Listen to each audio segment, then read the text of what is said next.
Okay. Members, we're now in open session. I want to say that the chair will be coming in a bit later on, and myself as deputy chair will be covering it until he arrives inside the next hour, I would say. We'll remind members to turn mobile phones off, and we have recorded, yes.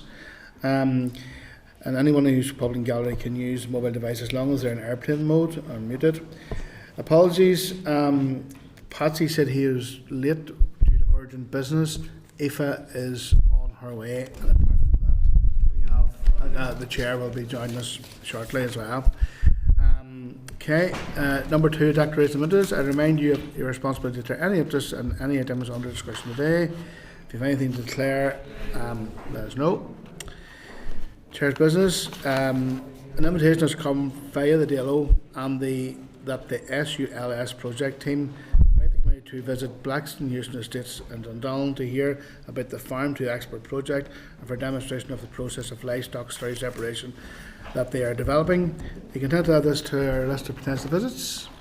Okay. Members, page 6 of the pack, an invitation from the Managing Director of the Irish Grouse Conservation Trust to visit their operation at Glenmurray and the Antrim Hills to see its ongoing work, which has succeeded in restoring the population of the Irish red grouse from only 20 years ago to over 300 today. Okay, then we add this to our list of potential visits. Yeah. Okay. Members, it brought to my attention that another statutory committee has been seeking updates on the Executive's commitment, as stated in the New Decade New Approach document, to conduct review of arm's length bodies with a view to their rationalisation. By way of update, the Clerk was advised of 2 such reviews in Deira. A review of AFBI has been undertaken and a report has been produced that is not yet available, as is under consideration by the Minister, the Permanent Secretary, and due course by AFBI. Also, the review of the NIFAIS Harbour Authority is ongoing. Any comments you're content to note? No. Okay, members are agreed we could write to Deira seeking a formal update on the list of bodies to be reviewed and the timetable. I'd like to highlight the email we have received from the Cabra Concerned Residents Association regarding Northway mushrooms and the matter they highlight of the ongoing odour nuisance. This evidence session today with Northway relates specifically to the Agriculture Bill and to matters of policy and support for the horticulture section. And due to this reason and time considerations, it may not be possible to consider this matter with Northway today. Any comments you want to consider, that we consider this as a future meeting? Okay. And we could also write to Northway in this separate issue if members are agreed. We all received emails from the Cabra residents about this. Sure, I think in relation to that ongoing issue, absolutely right to Northway, and I think there is, I suppose, an added layer of complexity given that sawgrass substrates, I think, have legal operation now over that site. More broadly, could we ask that NIA come in and give us a briefing on the ongoing issue at Cabra Collegial as well as Granville? As I'm aware, there's also a similar issue going on there as well. Members agree with that? There's a serious odour and environmental issue in that area. I pass through it every day coming here. Members okay on your proposal? Okay, thank you, Anya. Item 4 is the minutes from the 27th of March, page 8 to 18 of the pack, for the draft minutes dated the 27th of March. If you have any comments or content with the minutes as drafted, if so, I will sign these, and these will be published on the website. Okay. Item 5, Matters Arising. I refer you to correspondence from the Department on the 27th of March, pages 20 to 23 of the pack regarding avian flu outbreak. On the 6th of March, we had a briefing on AI, and we noted that there are occasions when birds become infected between Deira completing the on-site assessment and depopulation commencing, resulting in those live birds not being eligible for compensation. The response states that where a notifiable strain of AI is confirmed and depopulation is required, the policy is to pay compensation to the value of the poultry immediately before culling, and not for birds which have died because of a disease incursion. However, there has been a delay in initiating a cull, such as a decision taken by the Department to delay it, an ex gratia payment may be considered on a case-by-case basis. DAERA states that following this outbreak there will be a collaborative review undertaken regarding the timing between confirmation of disease and cull commencing, and also looking at what further support is available to farmers. Members content note? Okay, that? Okay. Members, during his oral statement on the 11th of March, the Minister committed to updating us regarding the triple threat of highly pathogenic avian flu influenza, foot and mouth disease and blue tongue virus. I refer you to an update from the Minister of the 20th of March, pages 2024 of the pack regarding foot and mouth disease in Slovakia and HPAI in sheep in England. On the 21st of March, FMD was confirmed in Slovakia in 3 cattle herds, and as of the 26th of March, a further case was identified at a 4th premises. The investigations are ongoing and depopulation began on the 22nd of March. Further outbreak has also been confirmed in Hungary. DAERA carried out a tracing exercise which found that no commodities requiring veterinary certification had been identified that had been imported to NI from these countries. Members, in relation to the HPAI in cattle, a recent case was confirmed in a single sheep in Yorkshire with no infection detected in the remaining flock. This is the first time that this virus has been reported in a sheep, but detections in mammals is not unexpected, as over the past few years of outbreak sessions there has been increased findings of HPAI in mammals. There is no evidence to suggest an increase to the UK's livestock population or to the general public. Members, content note? Okay. Refer to the response to the Department of the 31st of March at pages 26-27 of the pack regarding the farming for sustainability knowledge transfers payment regulations NI 25. Members, in response to our concern regarding information and advice to farmers in relation to the tax status of these payments, DAERA states that this is not available as it sits outside its responsibilities, and any information provided by DAERA would carry no standing. If you have any comments or you want content to note, we have also written to HMRC on this matter and we are awaiting our response. Members, page 4 to 7 of your table papers, response from DAERA dated the 1st of April regarding our query on the Just Transition Fund for Agriculture. At our meeting on the 6th of February, we queried the 12.3 million executive earmarked capital DEL for the Just Transition Fund and requested a breakdown of types of projects and the size and types of farms and funds to be directed towards. The Department response states that as part of the ongoing budget process, the following projects are now proposed to be included. 5.5 million for a bovine genetics improvement scheme to develop data and genetic evaluation techniques via a data platform that will assist farmers to make better informed breeding decisions. 5.4 million for the sustainable utilisation of livestock slurry programme. We considered this at our meeting last week and noted that in October 24, Phase 2 contracts launched with a combined value of 8 million. It's anticipated a third contract will be signed shortly. 1.4 million for Farming for Carbon. That's 2 elements to the Livestock Dietary Emissions Challenge Fund and the Carbon Footprinting Project. In relation to peatland restoration, this work will be funded from separate earmarked Peace Plus funding in 25-26. Members, I refer you to page 10 to 11 of the table of papers for the Department response dated the 4th of April to our request for information regarding the merger of 2 planning teams within the Natural Environment Division of NIEA. The date of the merger has been confirmed as the 2nd December 2024 when case officers from the Conservation Designation and Protection team who dealt with proposals within designated sites and air quality related casework were integrated into the main planning team within NED, Countryside, Coast and Landscapes Planning CCNL.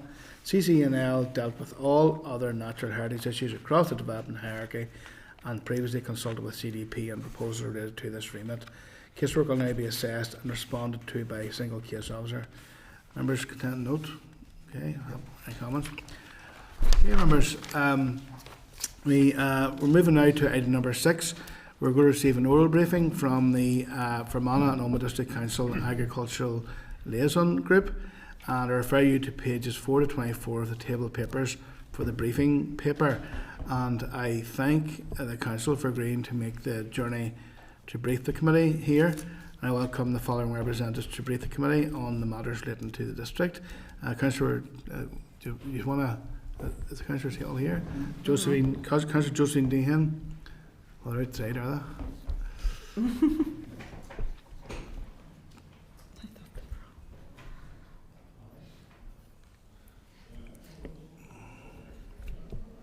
Yeah.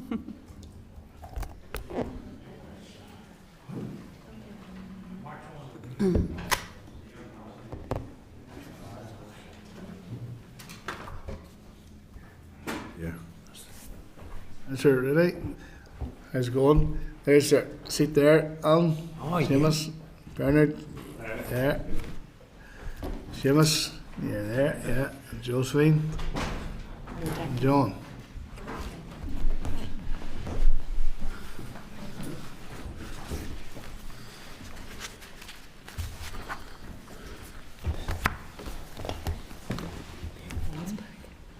I want to take the opportunity to thank you for making the journey here to brief the committee. Josephine, Seamus, Bernard, John and Alan, and I should declare an interest because I served in the council with most of you, and my late father shared with your late father Bernard as well, and the rest of you, so it's great to see you making a trip up here today. And myself and Anya and Tom are very familiar with the track up and down, so it's great to see you up here today and bringing the message and the highlight and coming here to bring the challenges and the needs and all the things that are facing the Fermanagh Omagh district. So maybe I don't know what we had arranged to kick off, but if somebody want to start off with the briefing, then sure we can do questions or whatever. Alan, you're kicking off. Well, thank you, and it's really a pleasure to be here with you today, and thank you for the opportunity of setting the scene for us here to come along and put all the various points across that are so prevalent to us here in the farming area of Fermanagh and Omagh District Council. Setting the scene here from myself for the Agriculture Liaison Chair. Before proceeding with the report and evidence, I would like to take a moment to provide some context for our discussion. Fermanagh and Omagh District Council is the largest of the 11 district councils in terms of physical geography and is a predominantly rural area with 2/3 of our population living in the rural communities. The district is one of the most biodiverse in the region with 30 priority habitats and 216 priority species. We also hold the largest land border with the Republic of Ireland. The Council continues to be a strong advocate for the rural dwellers and communities. Close to 70% of the population of Fermanagh and Omagh live in a rural setting, and this has strongly influenced the Council's approach to service delivery, investment and long-term planning. The importance of addressing the needs of a rural region and promoting the well-being of rural communities remains a key focus for the Council. In terms of our local economy, the agri-food sector is significant, comprising of 46% of total businesses in Fermanagh and Omagh and accounting for 21% of our total employment. Our tourism sector comprises 9% of local jobs, is focused on regenerative tourism, including natural heritage, and the Council has prepared and adopted a climate change and sustainable development strategy to reduce the effect of our collective actions on the climate. In light of the significant challenges which our agriculture sector is experiencing, the Agriculture Liaison Group welcomes this opportunity to meet with you here today and make representations on behalf of the rural constituents and agri-food businesses. And thank you for affording us this opportunity of setting the scene, Chairman, at this minute in time. Thank you, Alan. Yeah, Bernard. Thank you, Chair. Members, you will be aware that one of the most concerning policy changes made by the Labour government at the time of the October 2024 budget related to the agricultural property relief to be implemented from 2026. This one-fit-all approach does not recognise the operational viability of farms in regional and outlying areas such as Fermanagh and Omagh now and into the future, and will have far-reaching consequences, not only financial but also the well-being and health and safety of farmers and family farm members. Northern Ireland-wide data for farm value reveals that in 2022-23 the average farm in Northern Ireland had a net wealth of 1.48 million. Where there are no council-specific figures available, we are assured that the majority of farms in our area are either dairy or cattle or sheep operating on less favoured land with a tendency to be smaller than average. The critical point in that even a small inheritance tax bill would be significantly eat into farm income over a number of years, while a large inheritance tax bill could potentially render a farm business financially unviable. Within Fermanagh and Omagh District Council and wider rural communities, the agricultural property relief has created fear in family farm businesses, and we're seeking support through this committee to help identify approaches to help redress this policy, as it will impact on the future sustainability of farm businesses and creates a risk for the next generation of farmer not being able to take up their family farm, with consequences for the financial well-being and health and safety of farm businesses and family farm members. Thank you. Thank you, Bernard. Seamus. Thanks everyone for meeting us today. So members, at this time of genuine financial uncertainty and in some cases survival of our local farming businesses, we would like to share some of the fears of our local farm businesses. The Council is aware of the new Sustainable Agricultural Programme of Farm Support and acknowledges the overall aim of this is to transition to a more sustainable farming sector by seeking to implement policies and strategies that benefit our climate and environment while supporting our economically and socially significant agri-food sector. A critical concern is that the value of this support would be reduced to the farm business. The programme is being introduced in a phased manner over the coming months and years, with a focus on just transition, and will provide options for all farm businesses in Northern Ireland. We cannot understand the importance of farm entitlements to our local farm businesses, and at this time the need for clarification from the Department on the transition from the basic payment scheme to the Farm Sustainability Transition Scheme in 2025 is essential.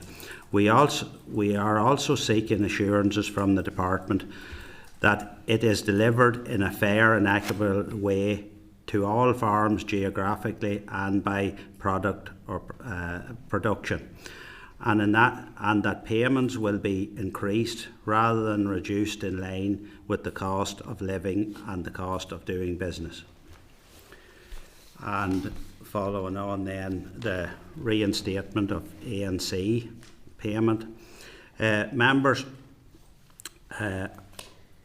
are of the view that the Department's new funding model will likely have a significant adverse effect on the district. DAERA's agricultural strategic review 2 stated that Northern Ireland in June 2022 there was 26,000 289 farms, of which 20,506 were classified as small or very small. The statistical report explains that these farms contribute 20% of the industry's total standard output and are mostly cattle and sheep farms with over 34,000 persons working on these farms. The report also mentions that these farms enterprises are mainly in the less favoured area. Members, the ANC payment was a scheme that was important to farms in less favoured areas in the Fermanagh and Omagh District Council area, particularly to ensure their sustainability. While members acknowledge the Farm Sustainability Regulations 2025, the replacement of the current basic payment scheme, which will allow for the payment of the Farm Sustainability Transition Payment from the 3rd of March 2025, we are seeking assurance that the future payments will be at least financially equivalent to those schemes that went before. Further, with these regulations, members are concerned with the inclusion of the suckler cow scheme as part of these regulations, as farm businesses in our rural communities will feel at a disadvantage due to their periphery and the poorer lands, making them less competitive. And if the farming and nature and knowledge transfer scheme is progressing at this time. 1. In most recent years, the basic payment scheme has incorporated the previously paid ANC payments. Members will wish to ensure that there will be no financial loss to these farming communities who had previously received the ANC as a separate payment. It is also a concern that the direction of travel of the new payment scheme appears to be moving away from land-based model to a production-based model. We are of the opinion that this will have a detrimental impact mostly on farm enterprises in the less favoured area, and that impact will be felt widely in our district given the proportion of less favoured area land. And 3, with the loss of the EU funding to the rural communities in 2023, and considering the Department's own data in relation to the significant proportion of land of farm enterprises is in less favoured areas, we would request that the Department reconsiders providing a standalone ANC payment under the framework. Thank you. Seamus?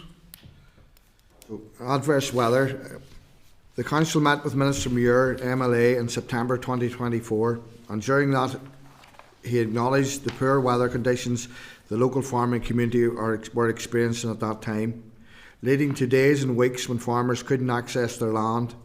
Members were disappointed to hear that the Department had not requested additional funding through the Executive Monitoring Round at that time to address the impacts of adverse weather conditions. We were also concerned to hear that the different approach that had been progressed by the Irish Government, so that neighbouring cross-border farms were benefiting from adverse weather support schemes, which adds to the ever-challenging local farming competitiveness. Members are strongly of the view that this adverse weather payment would greatly assist farms in the district, and would be grateful for advice on whether budget provision could be supported to fund this needed payment scheme, and whether there is an opportunity to resource this payment through the next Executive Monitoring Round. Thank you, John. Now, Chair, if you allow me to come in here just for a short period here on climate change and environmental matters and their impact on the rural community. It is accepted that climate change and environmental matters are having challenging consequences on the way of life in our rural communities. This can be seen with the recent storms, local flooding, reduction of air quality, the requirement to reduce the levels of ammonia, and the ability to spread slurry. In the light of these Challenges. We wish to draw attention to emerging research by the University of Oxford, which reveals that sewage discharge into rivers has a greater impact on water quality and the animals and plants that live in rivers than surrounding land use. This has strong implications for the state of rivers in light of the recent threats to weaken nutrient neutrality, regulations for new housing developments emerging in England. The findings have been published in the journals Global Change, Biology and Ecological Solutions and Evidence. Members are aware that emission levels continue to be seen as a primary problem of farming, in some cases impacting on the ability for further farm developments. We consider that access to the most accurate and up-to-date data to provide climate change and environmental baseline is essential in addressing and managing the issues. We also wish to ensure a fair and just transaction for farming so that they have access to a financial supporting fund stream from the department to support the industry in reducing ammonia and emissions.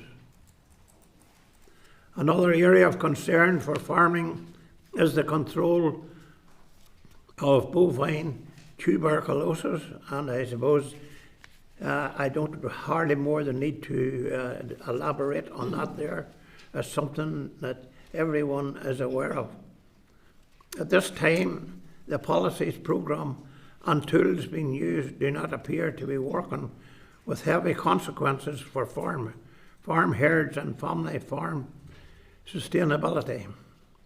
We hear at first hand the grave impact the disease is having on local herds and again the financial and well-being of the farmer and family farm members. We ask that consideration be given to new innovative approaches to help eradicate the disease and for it to be delivered in a timely way. And for those of you perhaps who don't know, I come from a farming background. Not any longer am I involved. The boys are carrying on the farming project. And very recently, they did have, and this is facts, they did have 2 clear herd tests. 2 clear herd tests.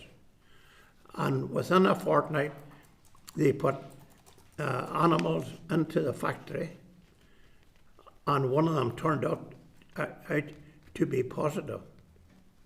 Now, maybe you would say that there is what's known as a carrier, and maybe it is, and it's good to get rid of that particular animal out of the herd, but there must be a solution found to pick up an animal such as that, because it's totally disastrous if that animal is left in the herd to spread the bovine TB to the other animals on the farm. I would like you to take that into consideration. John? Good morning, Chair and members. It is a great privilege to be able to address the Committee for Agriculture, Environment and Rural Affairs, and thank you so much for giving us your time this morning. I want to specifically address the area of the successor plan or the successor programme for the much valued Rural Development Programme. Chair, the Rural Development Programme was of critical importance to our District Council area. In his introductory remarks, our committee chair, Councillor Rainey, outlined that 70% of all our residents live in rural areas in our District Council area, that the agri-food sector comprises 46% of all our businesses in our District Council area and provides 21% of all employment and also 9% of tourism. So you can see how we as a council really work hard to protect the interests of our rural communities, which we value so highly. Now, our council does acknowledge the department's work on the rural policy framework, which was to replace the series of rural development programmes part funded by the European Union. In the time that Fermanagh and Omagh District Council availed of these programmes between 2016 and 2022, through the local action groups we delivered 148 projects, with, including match funding, almost £14 million worth of projects, of which £8.4 million was contributed by the Rural Development Programme. So you can see how important that was to us and to our economy. These programmes supported rural businesses, farm diversification, and also helped enhance our rural settlements, which are so important for the sustainability and viability of our rural communities. But we have had no funding since 2022.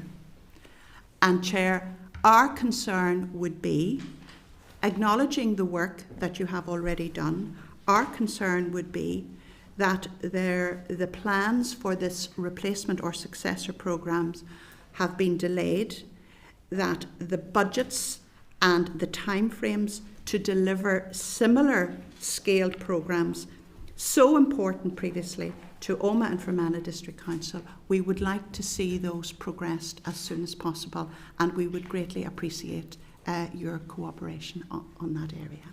So thank you for that. I want to move on, Chair, if I may, please. Councillor Rainey has already referred to the climate change agenda, and we are all in Fermanagh and Omagh District Council deeply committed to doing whatever we can as a local authority to mitigate the effects of climate change, which is having such a devastating effect on our communities.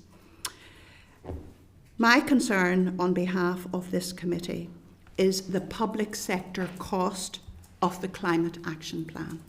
Now, we support the Climate Action Plan, and members are aware that the public sector costs of the Climate Action Plan provided some figures which indicate that the delivery of this plan 2023 to 2027 would require investment of 1.3 billion capital dominated by residential, transport and public buildings, representing approximately 75%, and also 1 billion resource dominated by agriculture and residential, which accounts for almost 85% of the total costs.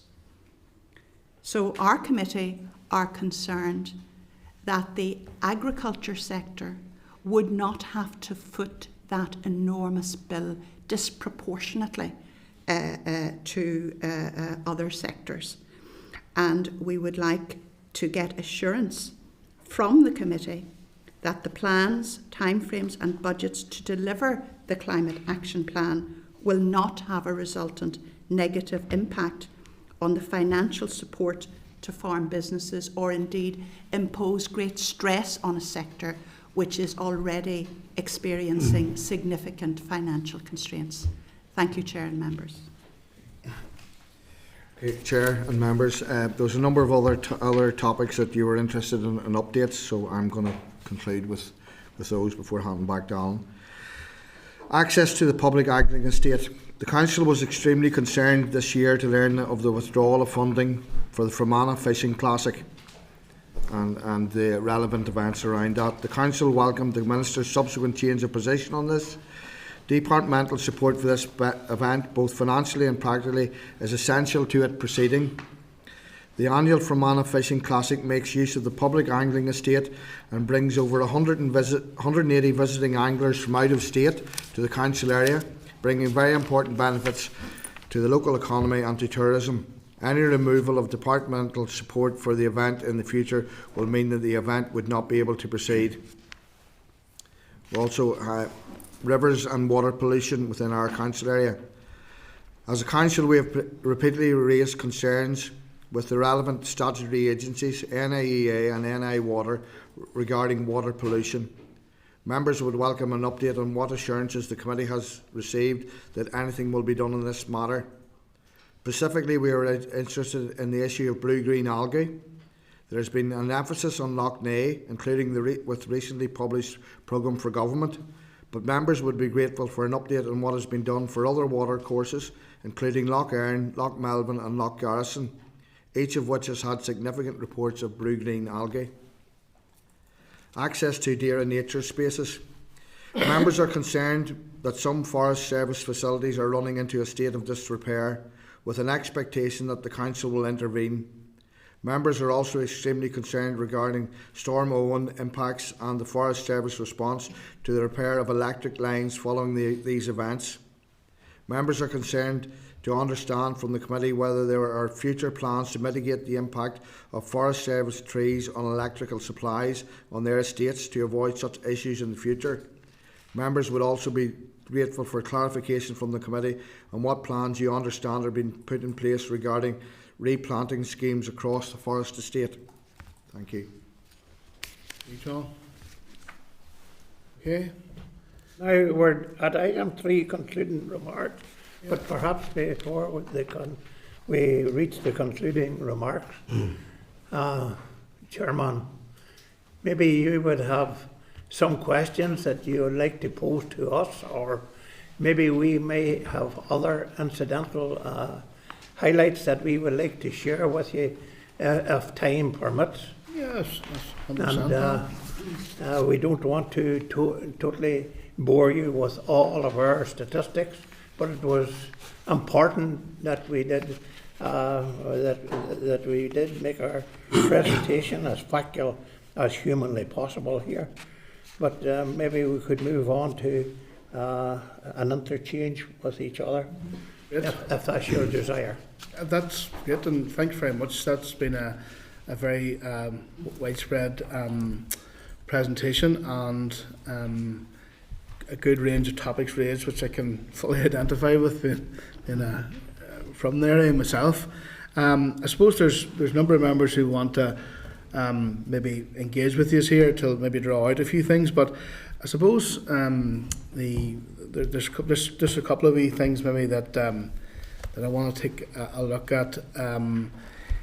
Josephine, in relation to the rural development programme, and I share your frustration because I'm very familiar with how it has benefited the district and indeed wider north and indeed the whole of the island as well. You recall that we would have in the past like local action groups, and Alan, I think you may be a member of the local action groups which identified local strategies. See in a new programme going forward, would you like to see that type of infrastructure come back in again, where local councillors and social partners would help identify local strategies and work with the department and others to try and draw in funding for Yes, thank you, Chair. Yes, I would, absolutely. I think the beauty of the local action groups is that really it involved local communities very much aware of what the needs were in their own local communities, and together with those communities could spearhead projects that would bring definite benefits to those specific communities. And I think the Council has invited in the past members of this committee to come down, if they choose to do so, to view some of the wonderful projects that have been undertaken in our council area. The challenge, Chair, as you will also be aware, is that, you know, we are such a rural council area, and when we see some of our towns and villages and small settlements really falling into disrepair, we're having, you know, our local population really is moving in towards the bigger towns and cities. That's not what we want to see. We want to see sustainable and vibrant rural communities. So, you know, the Rural Development Programme, for example, as you would know, provided, you know, village renewal schemes, support for farm diversification. There's so many programmes that it provided which were of direct benefit to rural communities and helps to sustain the future of our rural communities, which is constantly under attack, as you know, Chair. You know, we have lost virtually all of our rural post offices. Our rural primary schools are being closed because the population is not there to feed into those schools, and we want to halt that. We want to make our rural communities so vibrant, and that is why the successor programme for the Rural Development Programme is so vital, and we would appreciate if that could be moved forward as soon as possible. And yes, I would favour that structure of local action groups implementing local projects. Thank you, Chair. Thank you, Josephine. And just moving across to our topic before we move around the room, I should have said that the chair of the committee is Robbie Butler here. Robbie just had another engagement on, so that's why I was chairing this section of it, but I'm going to just see this bit out now that I've started, so I'll finish. I should also say as well, it's important to mention as well, whilst the committee is external to the department, we're the sounding board, and we're obviously listening, and we do have this is a public forum. The Minister says he watches in on the meetings every day as well, so the Minister's watching in as well. And of course we have the Departmental Assembly Liaison Officer with us as well. But I want to ask one more topic before I move around. Seamus, in your presentation you had said that there was more clarification needed on the transition to the new basic payment. What sort of questions are you picking up from the farming community in terms of the questions that they have that the department needs to answer as they make this transition to the new, I call it the new single farm payment? Yeah, I suppose what people are finding, and I remember having a meeting in the local centre and brought down their officials to it to explain all the new rules and regulations, and they were finding it quite difficult even to explain it to farmers themselves, which left farmers leaving the meeting quite confused. One of the things I picked up on a number of farmers were saying was that the basic payment scheme was pretty straightforward. You applied for it, you had to adhere to certain rules within it to qualify, and if you did that, you got your payment. Going by the new rules or the new regulations and the new schemes, for a farmer to get something similar amount of money now, they would have to apply to 8 different schemes instead of 1. Now, I'm not criticising civil servants or bureaucracy or anything, but we all know when there comes in 8 different schemes, there's 8 sets of regulations, there's 8 sets of checks, it just multiplies and balloons, and it's the farmer that ends up at the bottom of the pile having to deal with red tape on top of red tape. Now, I do remember the time that Brexit was being talked about. One of the big selling points for the people that were in favour of it was that there'd be less red tape and bureaucracy. To me, this is the complete opposite of that. It's the basic area scheme could have been rejigged. That would have took in all of the stuff, in my opinion, with not that much having to be done to it. But to come out with 8 different schemes and all the red tape, I think just that's one of the major concerns that farmers has gone into this. So added bureaucracy. I'm going to move around the room then. Robbie, Butler? Listen, I'm going to go at the end if that's all right, okay. Declan, because I'm conscious that I didn't get to hear some of it, but I've read through the pack and I'm very interested in maybe picking up Problem. on some other areas, if that's Michelle? okay. Okay, thank you, Declan, and thank you very much for your presentation this morning. I think actually the briefing was a great summary of the concerns really that this committee has had since we came back into office last year. So thank you for that. It's very, very welcome. In particular, you raised the issue, John, of the adverse payments for the payments for adverse weather. This was something which I had raised because in the Strangford constituency we were hit very hard in 23-24 with flooding and the impact on crops. I'd met with the department, and when the minister came into post then I had put pressure on him. The difficulty of course with all of these things is that they don't meet the value for money test, and then would require a ministerial direction. And naturally there'll be a reluctance to do that, particularly from a new minister. So I think it's really important that we do have a crisis payment framework in place, and certainly we've been given assurances from the department that that is something that they're going to work on. And I think that as a group, I think too it would be useful for yourselves maybe to liaise with the department with regards to that, particularly with regards to the new future payment scheme. So you certainly have my support with regards to that, given my own circumstances in my constituency.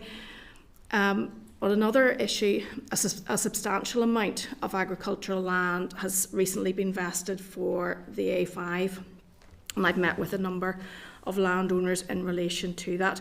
So I'm really curious to know what support you as a body are giving to landowners and to farmers who have been affected by this, just in respect of perhaps the vesting process, but I suppose in particular those who will have had yards taken, or maybe half their sheds taken, their own properties under threat, and who will then have to go through a planning process, which in itself is very challenging, and then added to that obviously the issues in relation to the ammonia policy.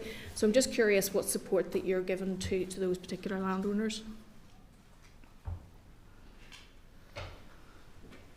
That, I think Bernard or Alan probably would be in a better position in farming, because obviously it's more in the Tyrone end. Yeah. But I have been approached by a few farmers, and basically there's fences up, there's hedges down, and there's no money in their bank account, and they can't understand how somebody can walk in and take over their land. Now, what we do to support them as a council, apart from writing and saying you need to up your game here and starting, there's a sequence of events. It's like somebody coming along, we're going to build in your garden, and they start building, but you haven't got any money, you haven't got anything to say this is what you're getting, and a settlement. So, but I mean, if there's any negotiations or anything like that there, I know we would go along and try and assist. But I'll let Alan and Bernard maybe. Thank you. Recently, the Ulster Farmers Union had a meeting in the Silver Birch Hotel in Omagh, and all the parties were there. And there was 200 or 300 farmers there. And I suppose after that meeting, Daniel McCrossan, who's my MLA, he would have been approached by a few farmers, and he can advise them to hook up with agents and stuff like that, to keep the thing going forward, So there's been a definite impact, Farmers are starting now to, maybe this is the right way we have to go, and, we can't keep holding up this road any longer, and I think that was very helpful. There was a couple of farmers there that day that were involved that lost ground in the Tomb bypass. And some of the stories they were telling about things that weren't correct after the road was built. Maybe going into a field that was maybe 2 metres below the road and things like that. And they were more or less saying that this is the time now to speak to road service, get all them wee things done. If you need an overpass or an underpass, get your speaking now and get it done. So hopefully that has helped. In that case. Well, Chair, I live almost halfway between Omagh and Ballygolly on the A5, and I live on a section known as a 2+1. And when that was being considered, I was, you know, an advocate for it. I thought this would be ideal. But little did Alan know that the one of the sections of the 2+1 was going to commence about 300 metres from my avenue.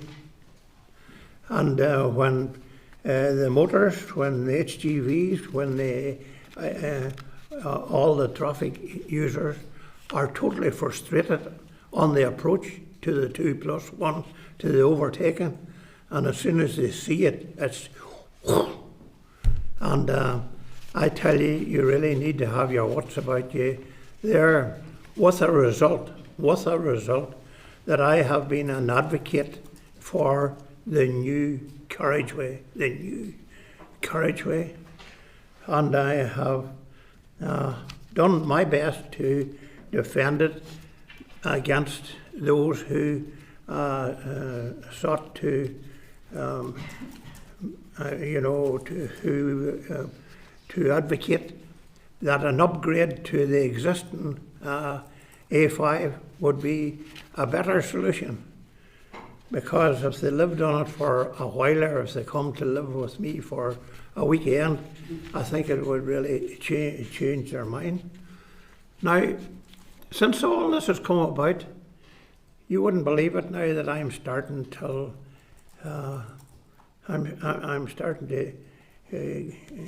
take on the concerns of the farmers who are losing land and property because of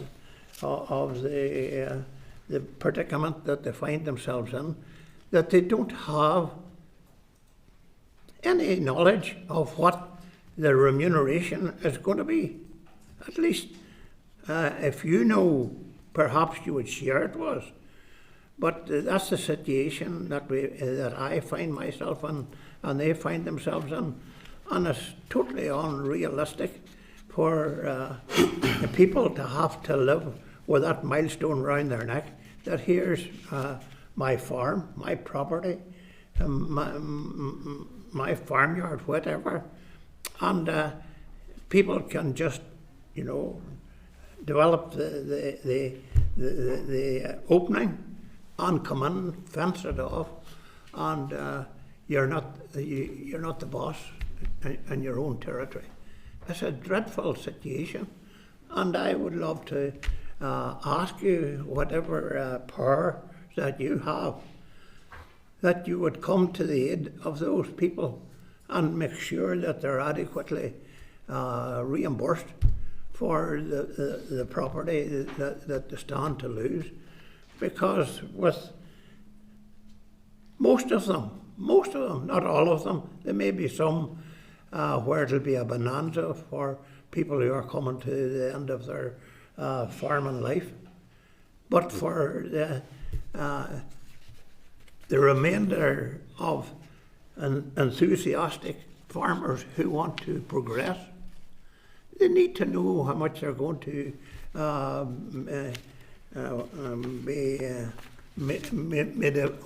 much is going to be made available to them, that they can take a look around and see whether they're going to have to move to a different locality and buy a different holding, maybe disperse of whatever bit of holding they have or whatever. All them scenarios out there are unbelievable. So, Chair, may I just come in briefly? Can you tell us what your plans are? Well, I should say, Alan, I was at that meeting that Bernard referenced, and there was a lot of issues raised. I suppose, you know, first and foremost, the incalculable loss of life is incredible on that road. One of the busiest roads in Ireland, most fatalities on as well. Alan, you're very familiar with where you live. It's notorious. But I think we did a joint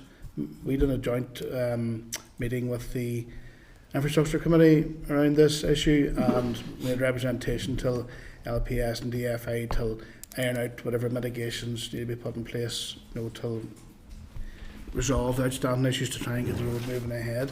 But I'm conscious that this is all part of a court case now, so I don't really want to get involved in too much further talk about the A5 at the moment. But Michelle, do you want to just come back in there? Really just to conclude, I suppose I was curious as to whether the council as a body had given consideration as to how they may support landowners, and particularly through the planning process. So I suppose I'm leaving that perhaps with yourselves, maybe to consider what steps you can maybe put in place in order to assist those affected. Could I just say on that point is that the council is it's NIEA is the main block on new farm buildings and that, and really the council planners are held up with all of the applications as in for new farm buildings, usually because of NIEA and the ammonia thing. So I think probably we're talking to the wrong body here, as NIEA needs to be. I think that issue has been raised and the point has been made, but I suppose it was really just to look at you as a body as well as to what support you're putting in place. Thank you. Would you want to come on that? Yes.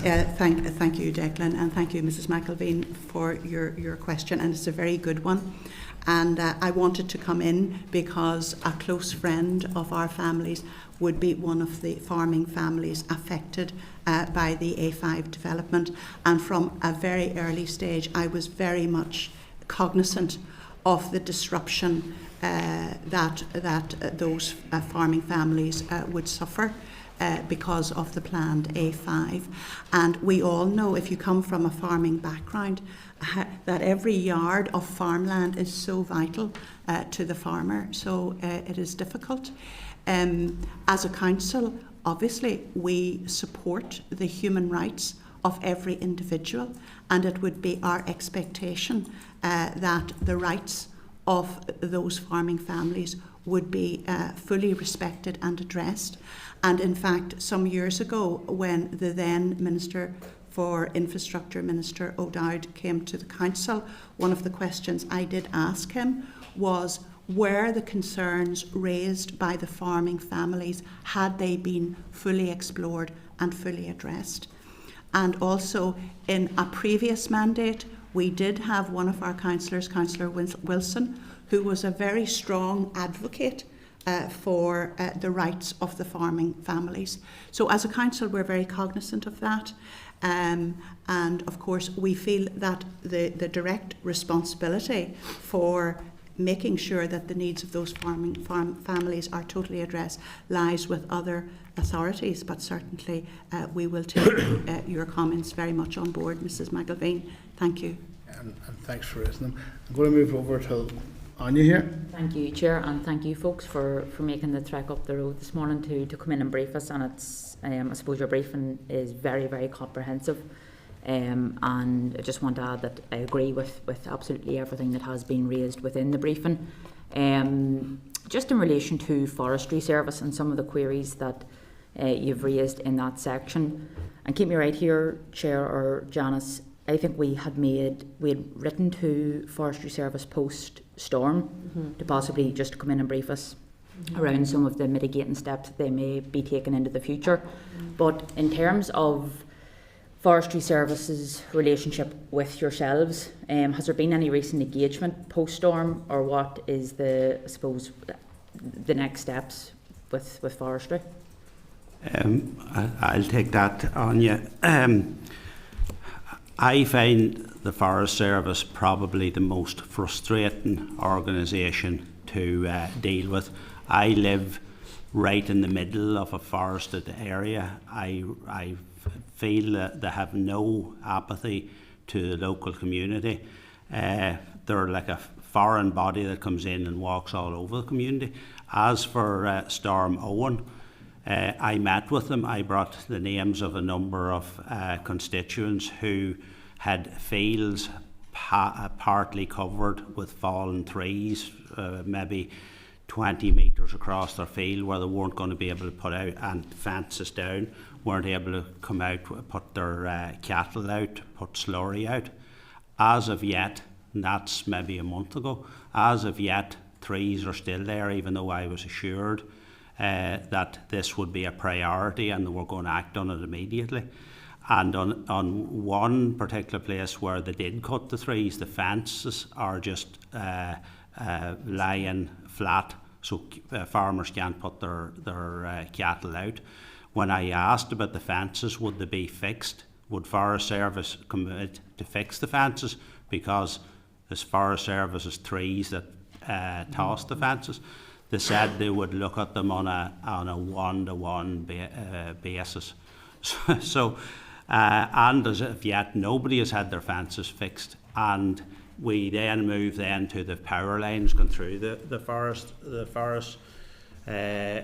That's another story in itself. They don't seem to want to do that. They don't seem to want to. When I raised that, they said that would be a wayleave issue that they'd have with the NIE, and that they'd have to deal with that. So I took that it was that they were wanting NIE to pay them to cut trees further away from the power lines.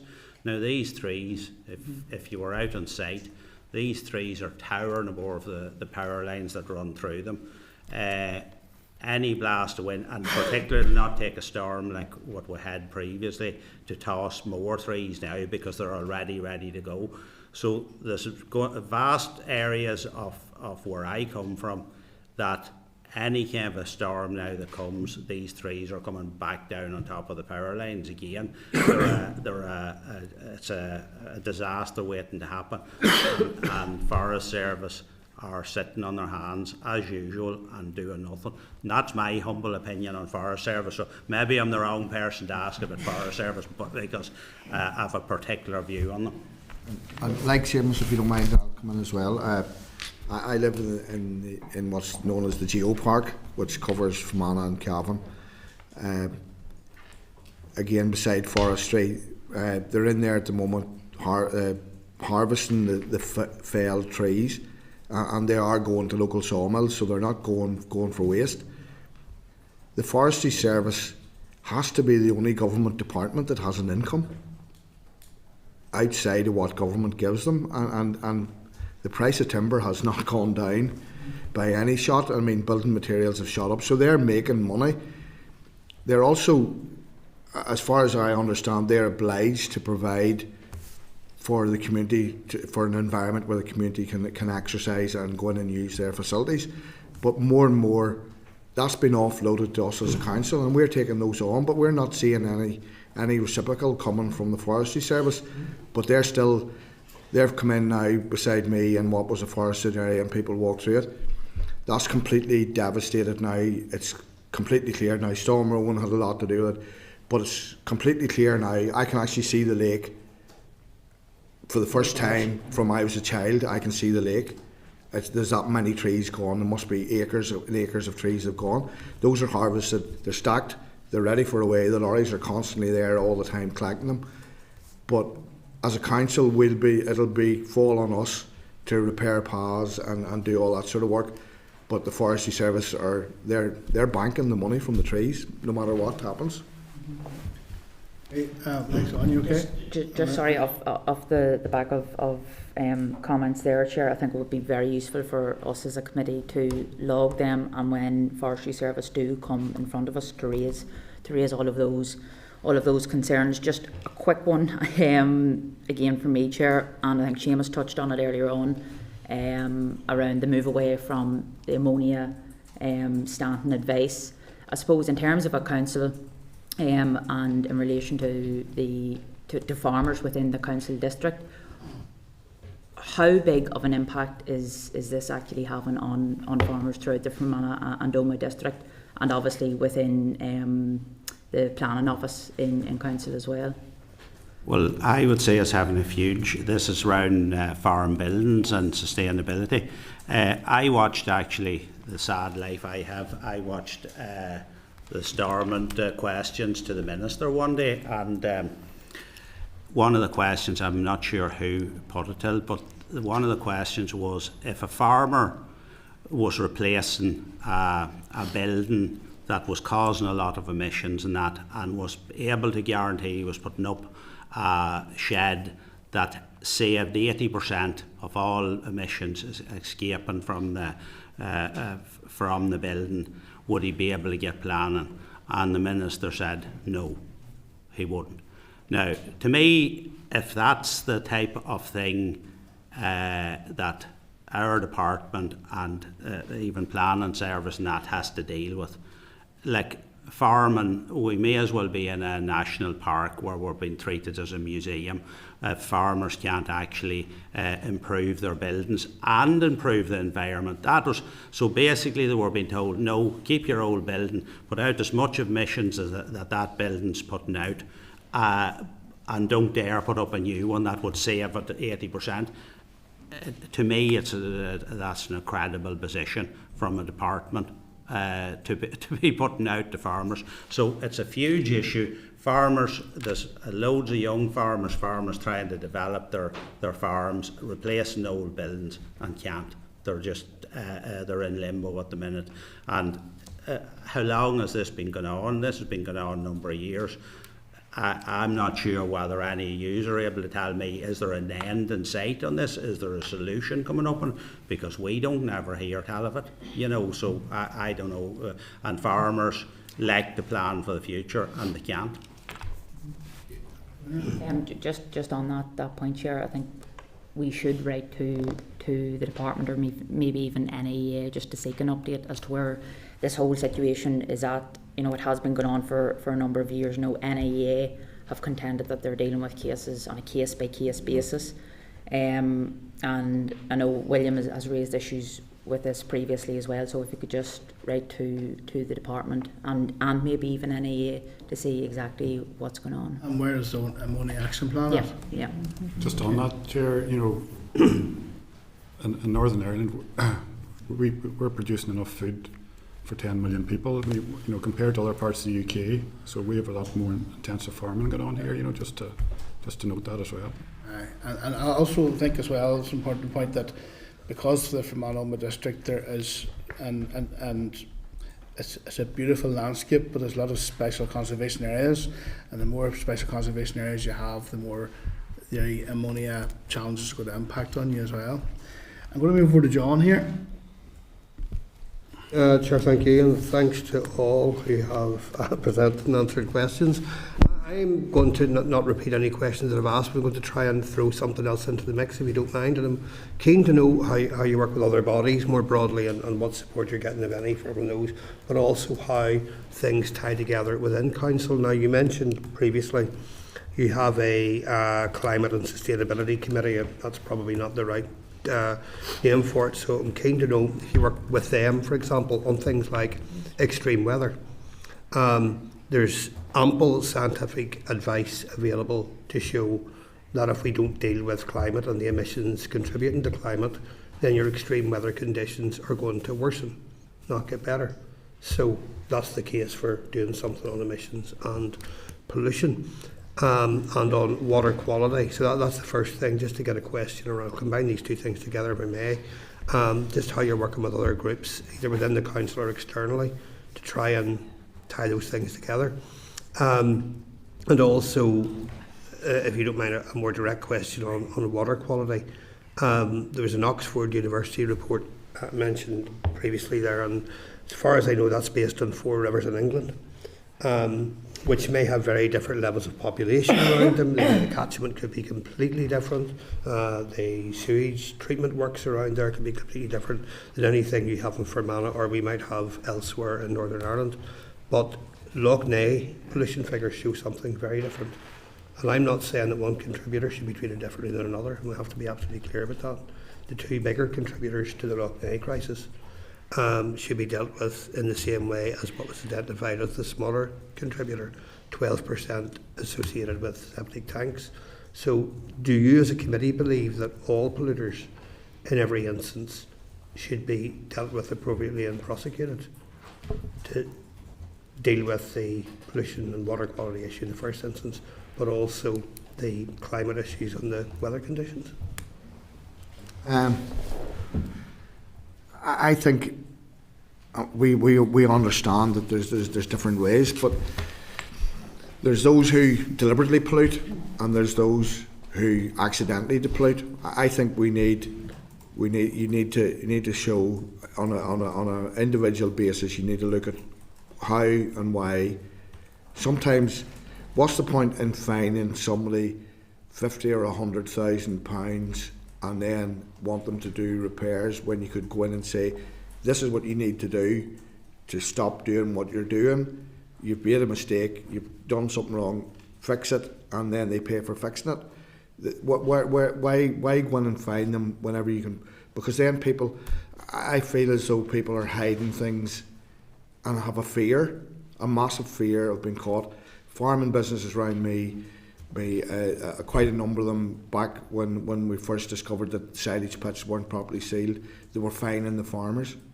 Farmers then went into this fear where they were hiding things. They weren't seeking advice. They didn't want anybody on their land. They didn't want anybody looking at anything. We need to have them that they're saying, I have identified, I think there's something wrong, I need help. I need somebody to come in and tell me what I'm doing, what's wrong, what I need to do to repair it, and to get me to do it. But if you're fining, you immediately put on that fear factor. But then if you have something, there was an incident beside me 2 years ago, and it's quite obvious that somebody dumped something into a river and caused a fish kill. That is clearly criminal, and that should be dealt with as a crime, and that's a massive crime, and that's still going on across our society.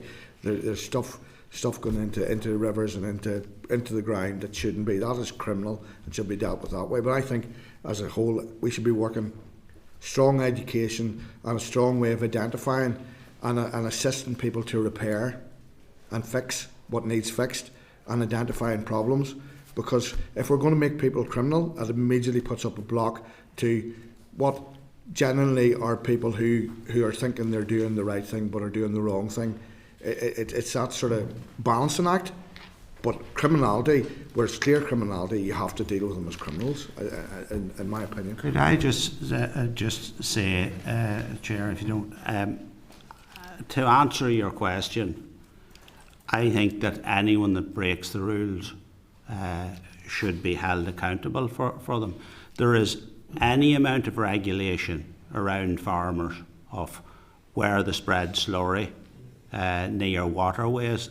All of that's already there. So any farmer that doesn't know them rules, well, they should know the rules, because if it's part of your single your area-based payment that you do know them. So absolutely, if you break the rules. But that study in England, the farmers round there were being blamed for the blue-green algae. But when the study was properly done by Oxford University, they found out that no, actually it wasn't the farmers was the major polluters, and I would love that they'd do that study in Lough Neagh and Lough Erne and that, because farmers seem to always is the easy one target. But when you have a Stormont controlled, well, that oversees NIW, who is putting hundreds of thousands of tonnes of raw sewage into Lough Neagh and Lough Erne every year, and then the same departments are blaming the farmers while they let this other happen under their stewardship. I think that's morally wrong, and that's why farmers are so frustrated. Yep. Chair, I think I made it clear that I believe polluters should be treated equally and dealt with the same, and that's been my position since I've come to this place and Chair, before I came to this place. If I may come in, Mr Blair, Chair, with your permission. Fermanagh and Omagh District Council takes the issue of climate change and global warming extremely seriously, and there is cross-departmental working on virtually every aspect of what our functions are, and climate change underpins all of our plans, our community plans, our local development plans. All of those plans are firmly rooted in addressing the issue of climate change. And we have been working, for example, on our buildings to try to make them more environmentally sustainable. We have retrofitting projects, including, for example, retrofitting of windows in the Grange building in Omagh. In terms of new builds, we would seek to construct to the highest level of building sustainability. So in answer to your question, yes, we do take it extremely seriously, and we will do everything within our power to ensure that we meet our obligations and that we work positively towards net zero in 2050. Thank you. The question was about the committees working together, but you're clearly aware of what the climate group are doing, so thank you for that. I just come in there, John. Our council is also working with a cross-border group called ICBAN, who recently have a project there just passed called the Flow Project, 5.2 million. And that will provide farmers, 200 farmers, to explore bioenergy benefits and managing excess phosphorus. And there's 13 schools, that are involved in biodiversity groups. So revitalising the structure of Erin Rivers Trust. So our council is working with ICBAN, and we have four councillors on that committee. So it's just another project, and there's other projects there as well. There's GRASP and to do with there's green energy projects there as well. And there's going to be a lot happening there. So there's a lot happening within the council. That's positive news, Chair. And the second question is, we're back to water, but in a different way. Given the attractiveness of the water in for recreation and sport and all sorts of activities, Lough Erne being the most obvious example, but other waterways across the Fermanagh and Omagh area. And speaking of someone who used to book stretches of the Erne for German and French tourists and others, and enjoy it very much when it did do it. Keen to know, noted your comments on the Erne Classic and the history of that this year, and we got all the emails, and I have to say it was a very effective lobbying campaign conducted there, and truly well done to all involved, because to keep that public Anglian estate, and Lough Erne's part of that, in place is crucially important in allowing people to access outdoor activity, whether it's angling or other sorts of water recreation. What I'm really keen to know is, I know this can be a challenge for councils across Northern Ireland, but could you give us any insight, mindful that part of your area would be in the DAERA jurisdiction for control of waters, and part would be in the Lochs Agency area also. Can you give us any picture of how all that fits together, and also what assistance is given from the Northern Ireland Tourist Board to try to promote those waters and events like the Erne Classic, but also very specifically in terms of health and well-being, also to attract not just young people, but including young people, to be outdoors and active and environmentally aware and enjoying what's available to them on their doorstep? Well, as well as the Lough Erne, the Lough Erne Classic, we also had last year we had the World Predator Fishing Championship.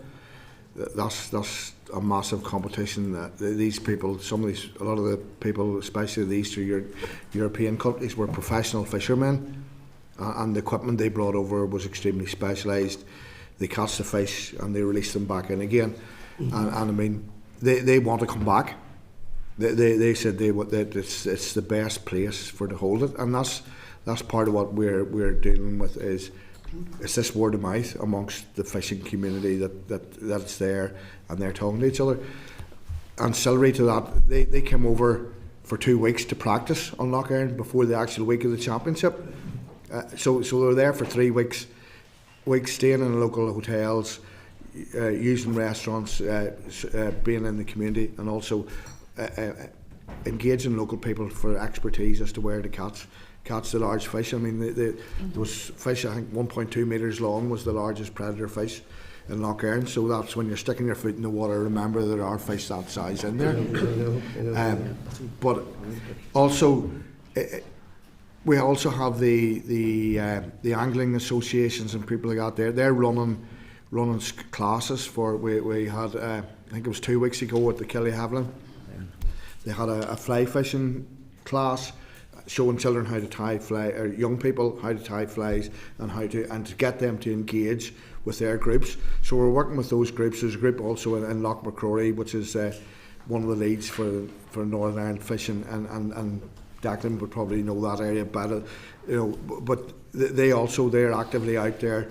We're getting young people involved locally, but it's also bringing them back, because when I was a youngster, I went to school in Enniskillen, and we used to host the Northern Ireland Schools Fishing Championship, and we regularly won it as well. I think that's why we hosted it. But that was a big thing back in the day. That those competitions have all disappeared.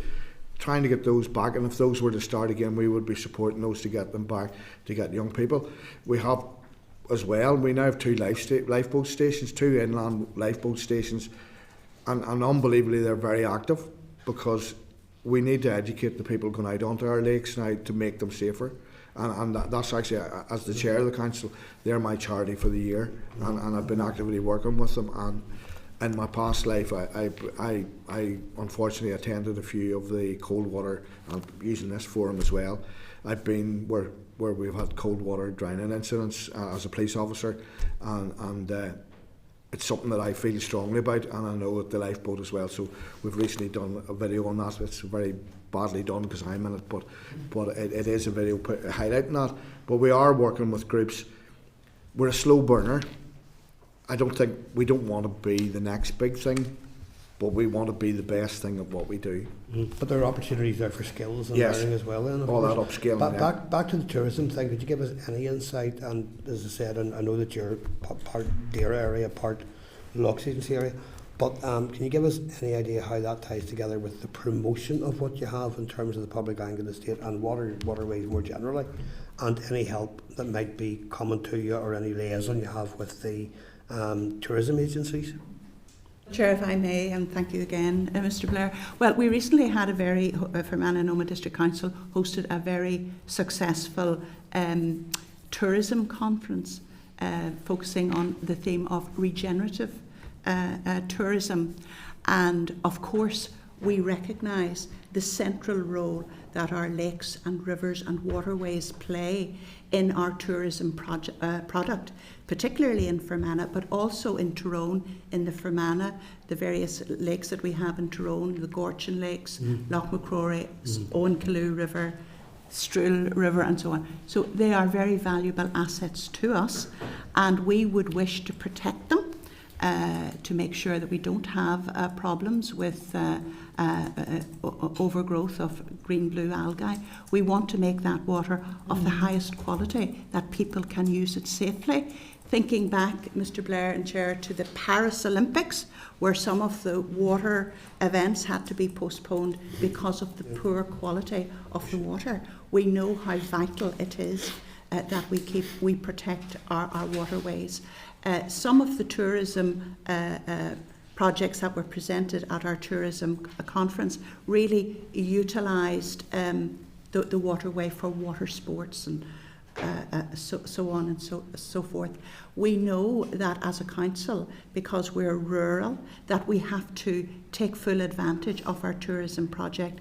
So it is in our interest to protect our waterway. And recently we had a meeting with Northern Ireland Water to look at the whole issue of sewage infrastructure and how it is limiting development, and how you get discharges of untreated water, untreated sewage into our water courses. And that is a matter of huge concern to us, and something that we have been lobbying to have addressed in our council area. But in summary, our tourism offering is of vital importance. We will do everything that we can to promote it, use it to the best advantage, and certainly the protection of our waterways is a huge priority. Thank you. Sure. We'll move across to William here. Thank you, Mr. Chairman. Can I thank you very much for your presentation. Many of the concerns I think we can identify with your concerns, and especially inheritance tax is probably one of the biggest issues to face the farm and family farms for generations. And hopefully pressure can be kept on the British Labour government to back down on that issue.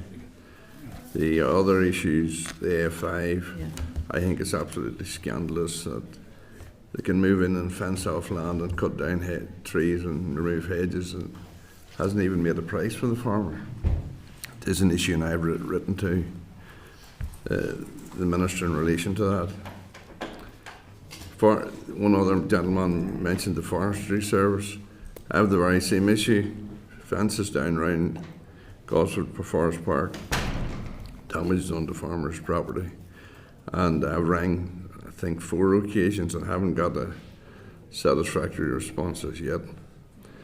The question I was going to ask you about, I see you have an issue around, or concerns around the Suckler Cow scheme.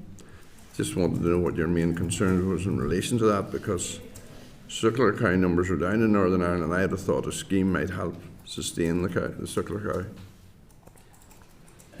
I suppose the problem we have in the Fermanagh and Omagh area with the lack of the Suckler Cow scheme is that in County Fermanagh, I think 92% of the land is deemed less favoured area. Now, anyone that keeps animals knows that you can't, in a less favoured area or hill farms and that, can't keep a high intensity of cattle.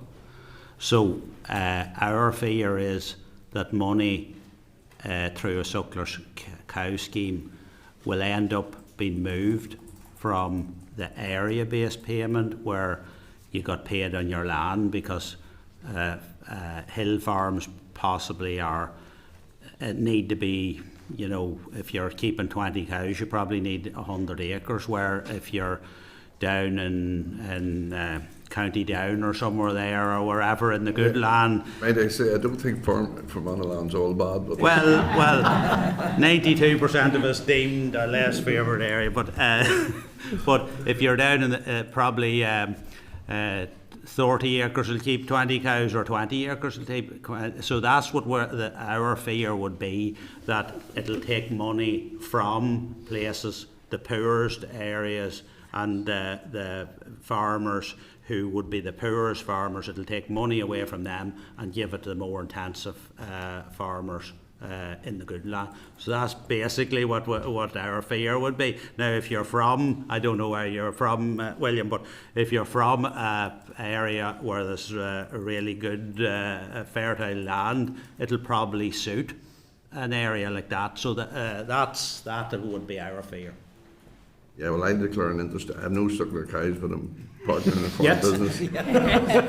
I was thinking of keeping some. But no, I would have thought that still quite a few Suckler cows in Fermanagh, I would have thought, and the less favoured areas still farms quite a few Suckler cows. I do think personally that statistics have it that cow numbers are well down in Northern Ireland, and I think I've thought for some time that something needed to be done to help them. And my view would be that the £100 per calf may help slightly, but it's not enough. That would be my personal view, because we can see, anyone knows anything about farming at the minute, we can see that cattle are scarce, animal numbers are down, and I'm told into next year they're going to be even scarcer. So it is an issue. Thank you. Thanks, William. Thank you for that. Tom. Thank you, Chair. Thank you for coming today to the committee and for making your presentations. And it is they're all issues that, as all the members have indicated, we have been exercising about as a committee. And obviously it's coming from your side as well as from our side here today. But just a couple of issues that I wanted to touch base on was, one was with regards to how does Council feel that they're hampered or hindered, if you like, in reaching planning targets due to delays coming from getting responses back from NIEA, perhaps around ammonia levels or other issues that planning has to ask NIEA to do a response or a report on. And with delays in that coming through to Council, how does Council feel that that is hindering their targets in getting out planning determinations and blocking up the system?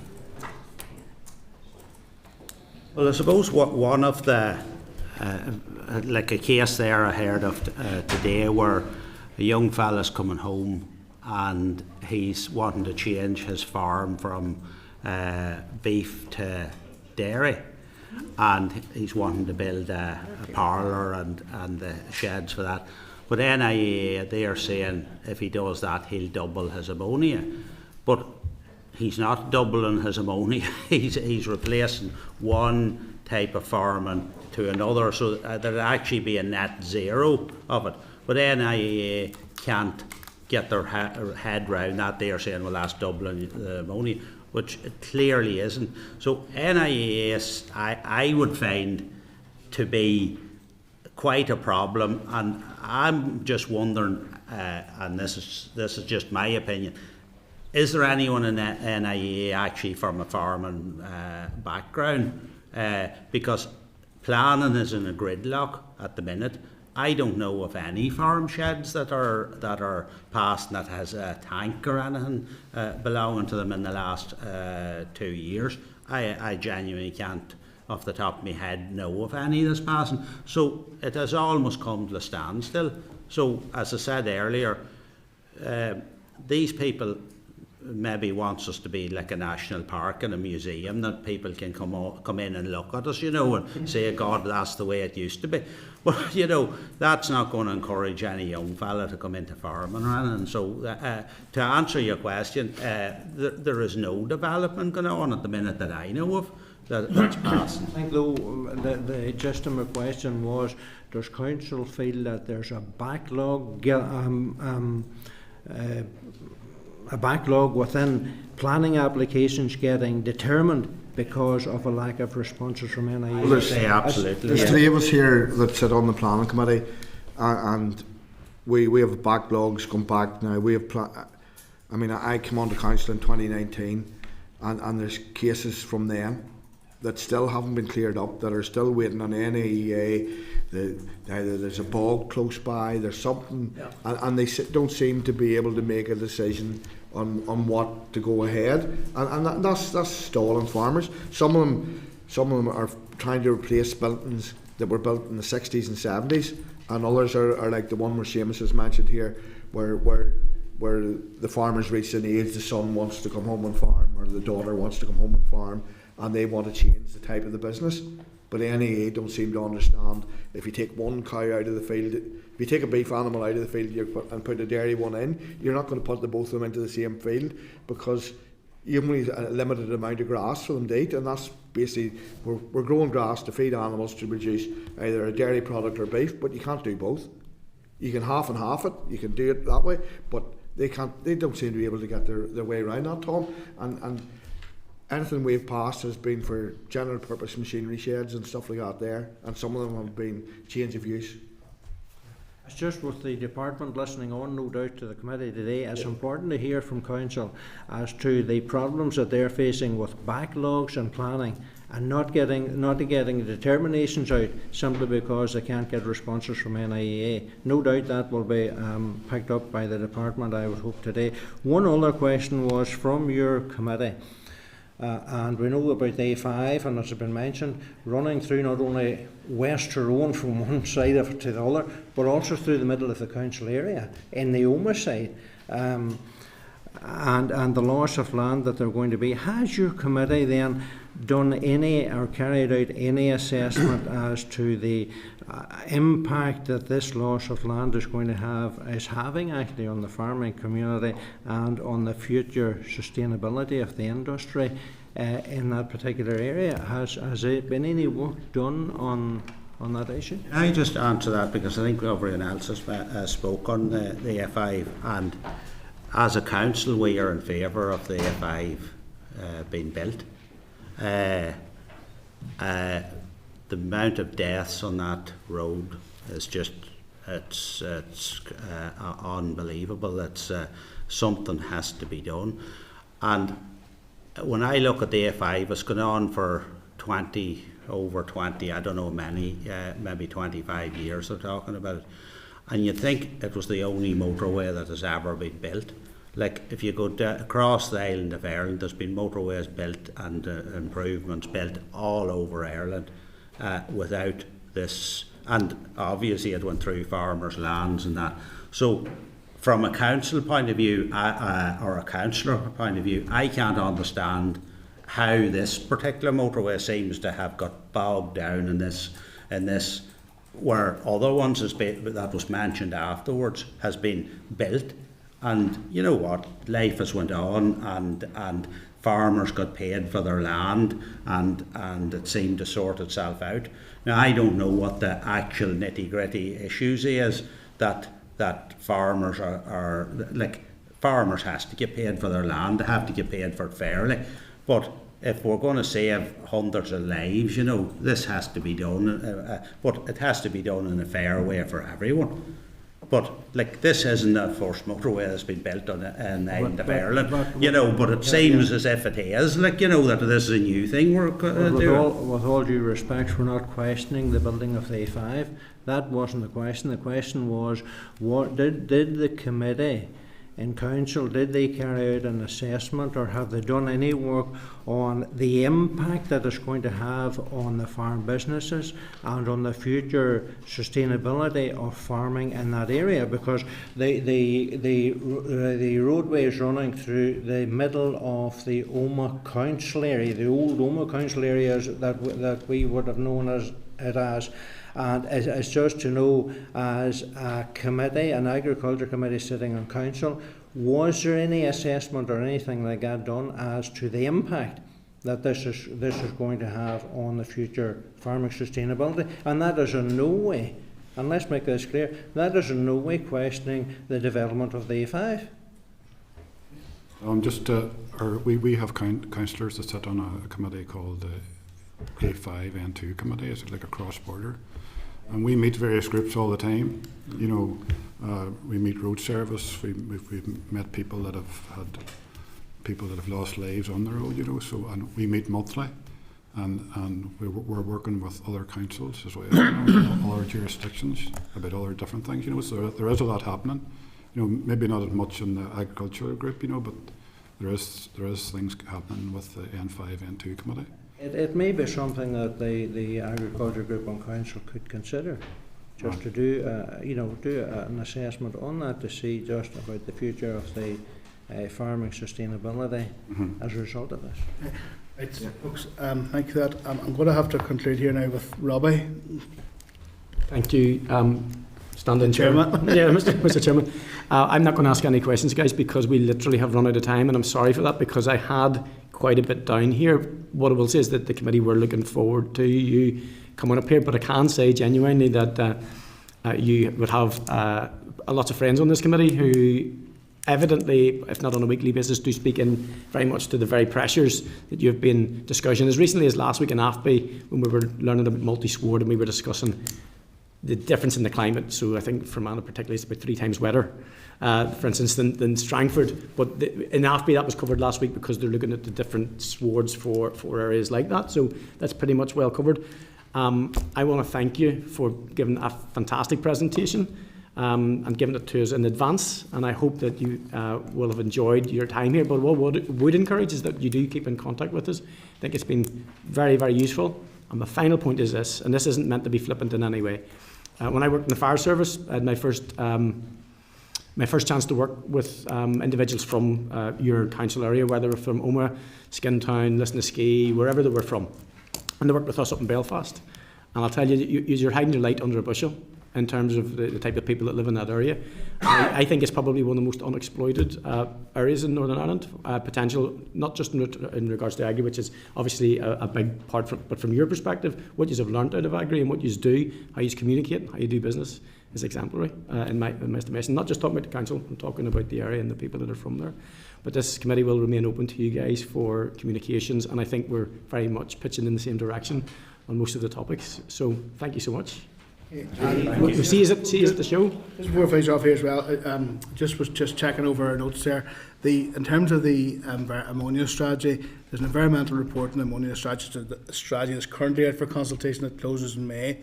and hopefully after all that we might get a better way forward in terms of money strategy.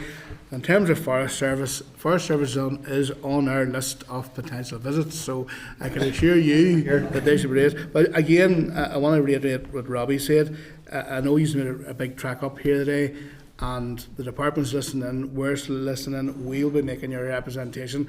And listen, it's always great to see people up from home, so it's been great to see you here. I want to thank yourselves and Councillor Donnelly, Stephen here, and Sinead and Kieran and Alison was there as well, and all of the officials that came up here. So thank you all very much, and I hope you all have a very safe trip home. Thank you. Chair, Yes. Robbie, Vice Chair, Declan, and the remainder of the committee, thank you, and thank you again for having us.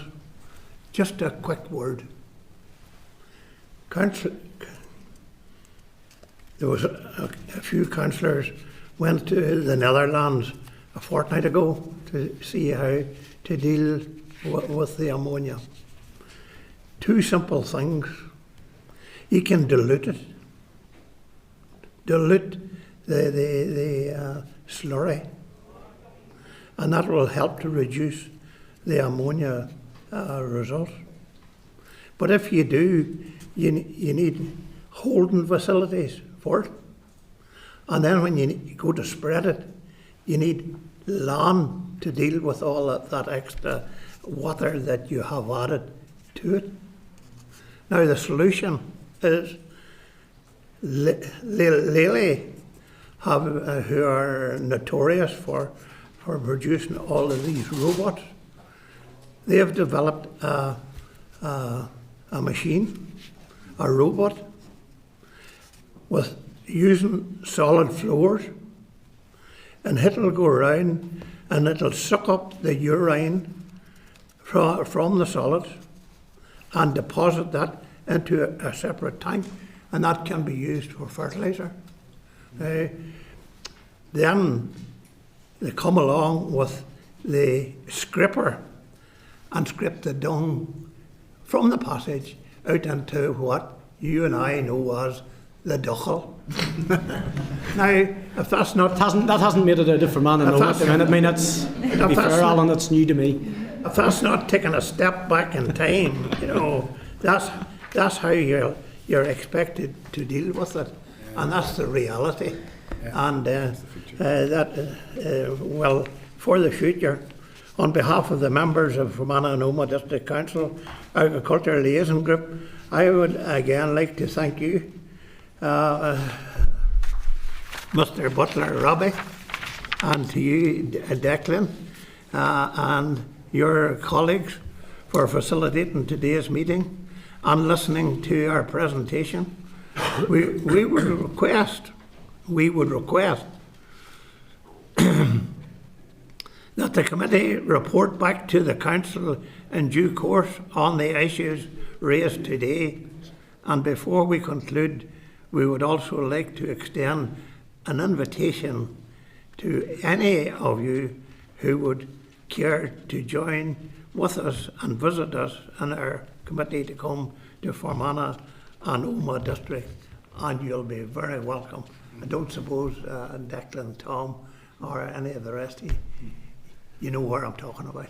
Yeah. So, listen, thanks very much. I have to say you're great ambassadors for our district, so thanks very much, and certainly we'll put this on we'll look at the forward work programme, and also all of the issues raised today to do with forest and all, we will make those representations and we'll feed back to you as well. Okay? Thank you very much. Thank you. Very good. If folks just go suspend here for a minute, could you knock off the board? Okay, members, we're going to recommence with agenda item 7, which is the Agriculture Bill briefing from NIMGA. Members, you will recall that we asked if those who had responded to the call for evidence wish to make a further submission following the Minister's decision that he will not be closing the FEAS at the end of 2025, therefore allowing producer organisations with the head office in Northern Ireland to submit a new operational programme for approval in September 2025. NIMGA indicated that they wish to do so. So members, I refer you to pages 30 to 4444 of the pack for the papers for this item, including the most recent written responses from NIMGA. Guys, those are in your papers if you need a hand in terms of turning to them, but they basically are contained between pages 31 to 44. I'm going to welcome the following NIMGA representatives to brief the committee and answer any questions from the members. We have Mr. John McCardle and Mr. Martin McKee. Thank you guys for attending once again, and apologies for the last session kind of gone on a little bit longer, so it's compressed our time a little bit, so apologies for that, but we have covered quite a bit of ground to this date, and I know that particularly members may be interested in and around the move by the Minister in particular and what that has meant for you guys, and if there have been any more recent developments or pressures or any issues that you guys want to bring to the attention of the committee. So I'm going to at this stage hand over to you two. Thank you. Thank you for the invitation to appear before the committee today.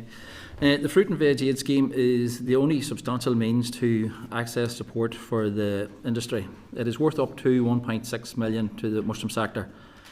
The removal or unmanaged adoption of this will further destabilise the industry. As a return on investment, the Fruit and Veg Aid Scheme is really good value for the executive. For an investment of 1.6 million, it supports a farm gate of 41 million plus a 25 million supply chain. Minister Muir has confirmed that the Fruit and Veg Aid Scheme in Northern Ireland will not close at the end of December 2025. NIMGA welcomes this confirmation and the commitment from the Minister that there will develop a new scheme in co-design process with the sector. DAFRA have confirmed that the Fruit and Veg Aid Scheme will close to English POs on the 31st of December 2025. Scotland First Minister John Sweeney confirmed that the continuation of the Fruit and Veg Aid Scheme is to ensure the ongoing support for the sector. As the committee is aware, NIMGA has been calling for additional support for the sector more generally. Any proposal to reduce the existing level of support would be devastating for our industry, already under pressure due to a lack of access to workers.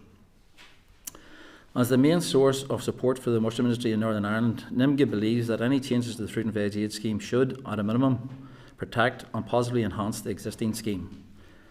We also believe that there is potential to grow the industry and economic output, as at present 10% of all mushrooms and 50% of organic mushrooms sold in the UK are grown here.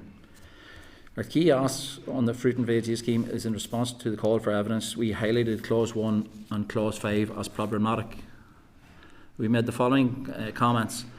Clause 1, the legislation is amended to retain 4.1% contribution to all eligible claims as the baseline above which the Minister will exercise discretionary powers.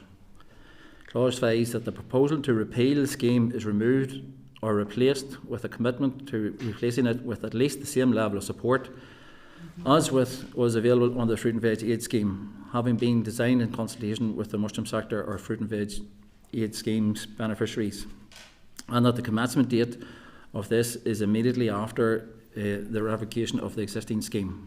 We understand that Clause 5 is a common enabling clause.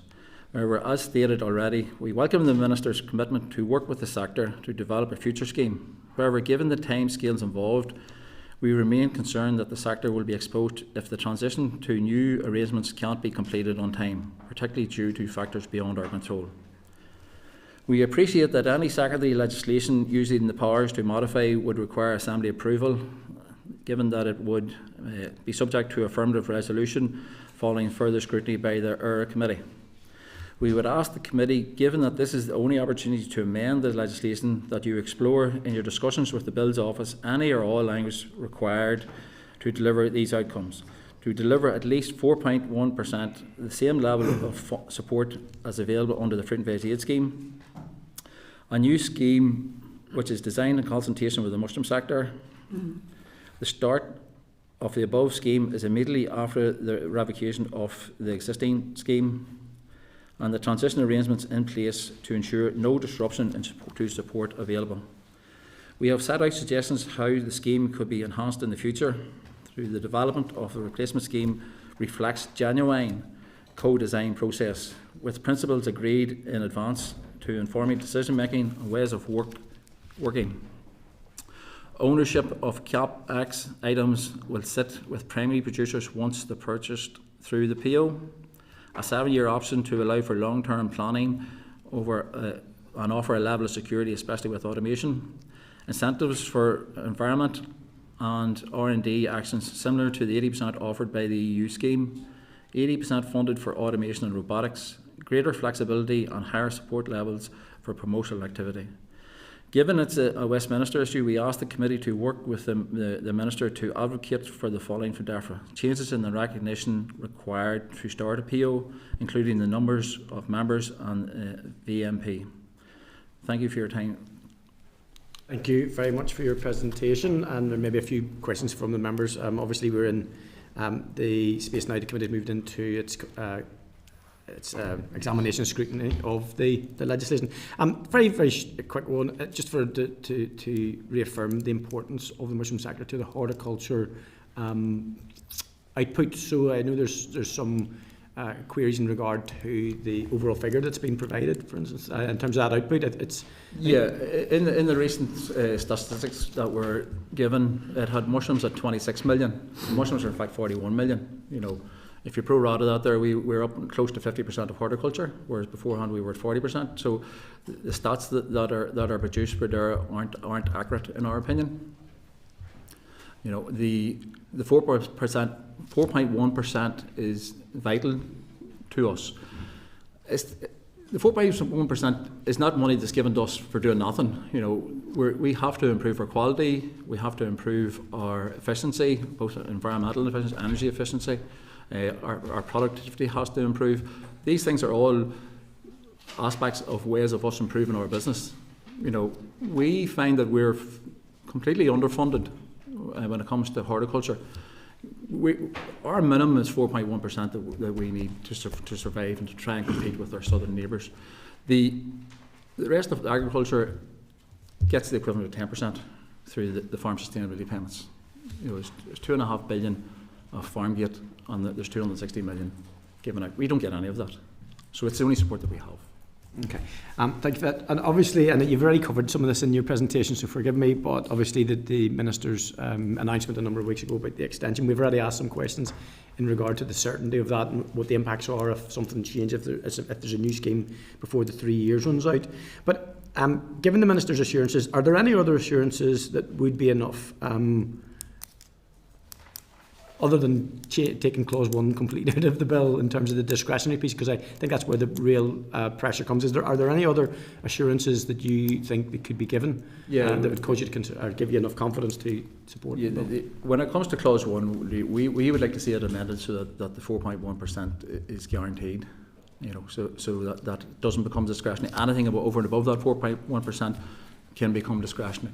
You know, the changing of the model of you know, when it comes to the number of growers, streamlining the process. I've heard them talking about, you know, the red tape that's involved in the scheme.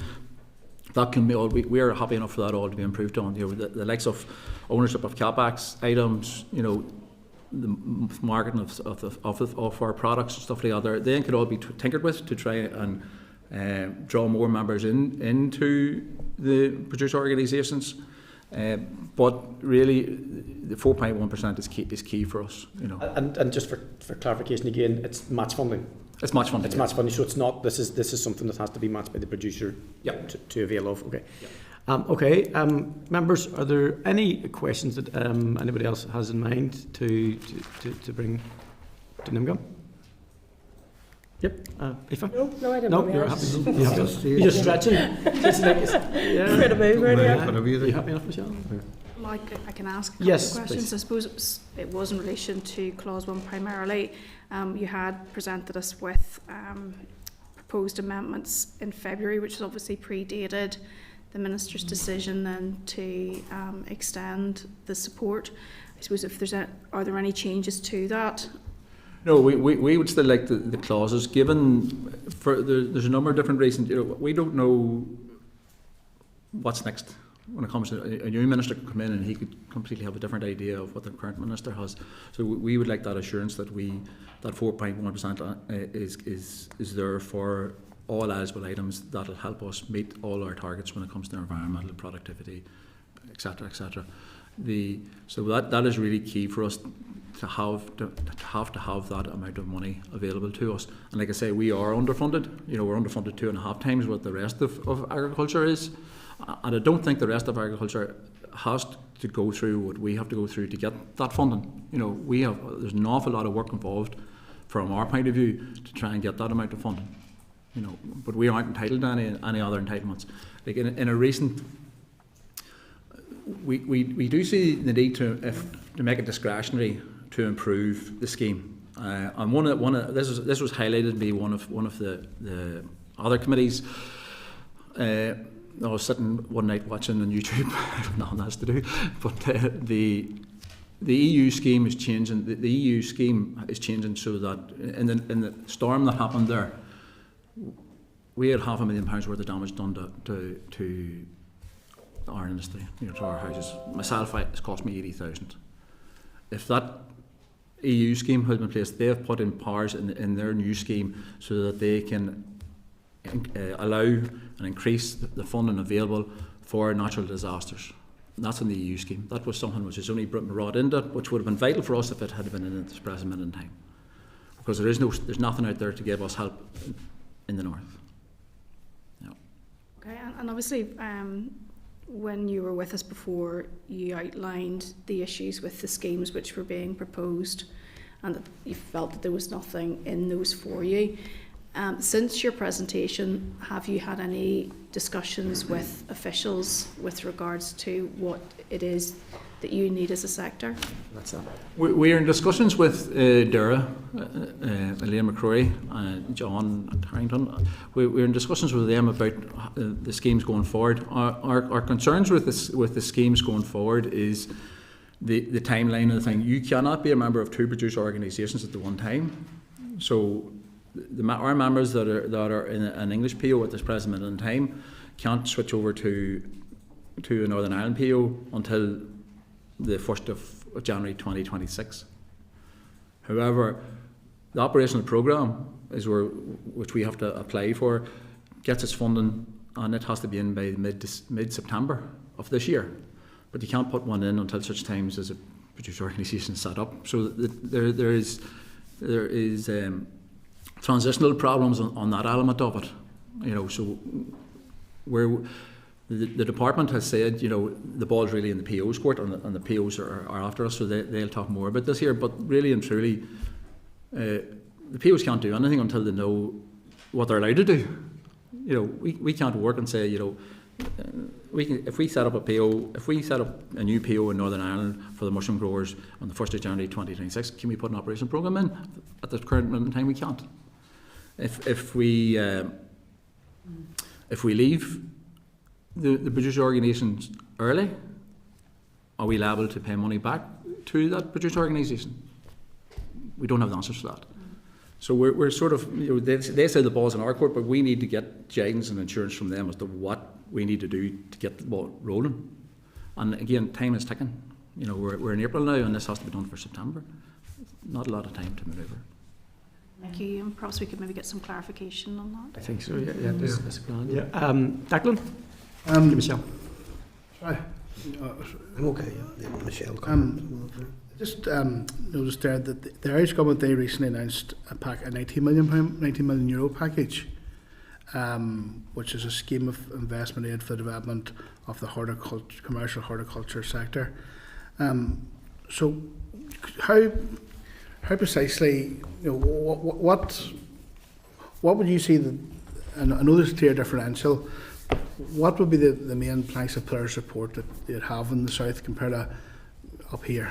Well, there's a number of different. They obviously have their producer organisation on the fruit and veg aid scheme in the south, which allows for greater support when it comes to environmental issues, R&D, the likes of robotics. They'll get 80% on that there, but they also have a horticulture capital scheme.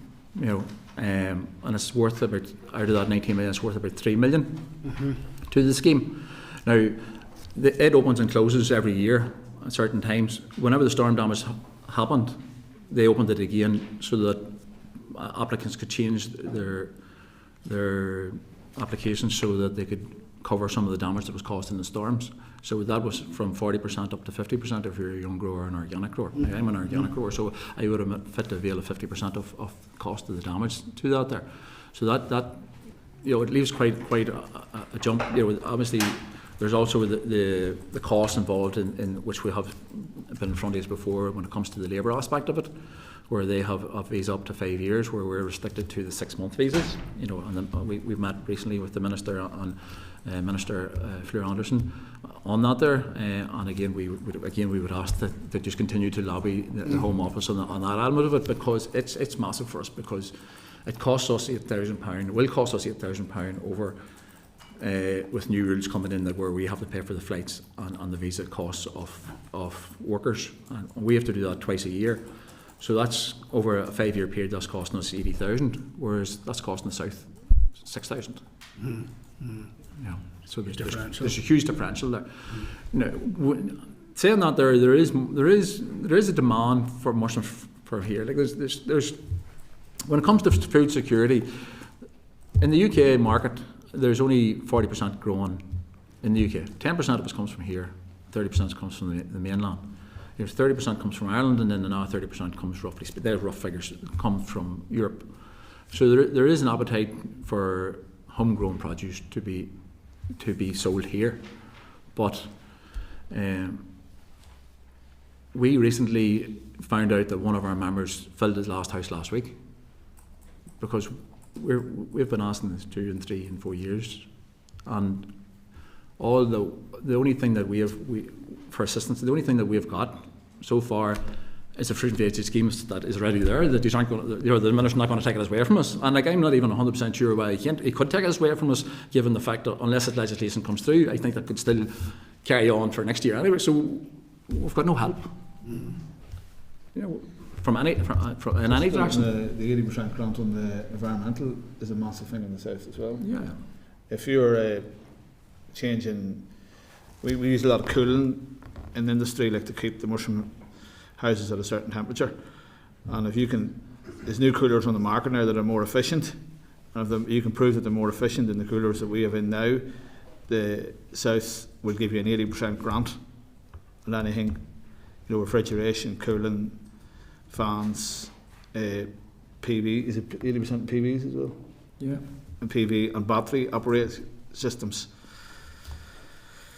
Like that is us through the fruit and veg scheme. They also have, like it says, the horticultural capital investment scheme. Now, we met this earlier this week with their officials about the new scheme that's going to new replacement for the Farm Business Investment Scheme coming out, and it's a competitive grant, as you know, but we're competing with the likes of dairy and beef, who are on it. It'll be environmental, but their environmental impact is a lot greater than what our environmental impact. You know, like our carbon footprint's 1 kg or just over 1 kg, whereas their environmental footprint is 20 and 30 kg. So there's a huge variance there. So when it comes to capital investments in agriculture, we're going to be way down the list when it comes to that there.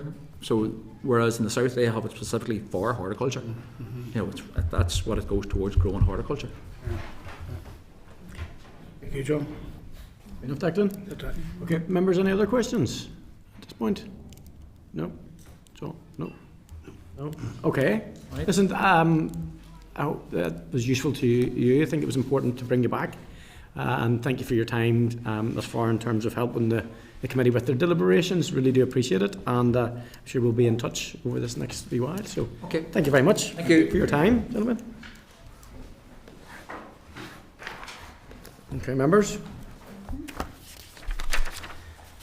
Okay. Agenda item 8 then is the Agriculture Bill. We're staying on this track, and it's a briefing from the Motion PO. I refer you to pages 46 to 76 of the pack for papers for this item, including the most recent response on page 46 to the Minister's decision that he will not be closing the FVAS at the end of 2025. Refer you to pages 26 to 27 of the table papers for the briefing paper, and then in your pack there are a series of papers and communications. I'm happy enough to point them out to you as we can. I welcome the following representatives to brief the committee and answer any questions from members.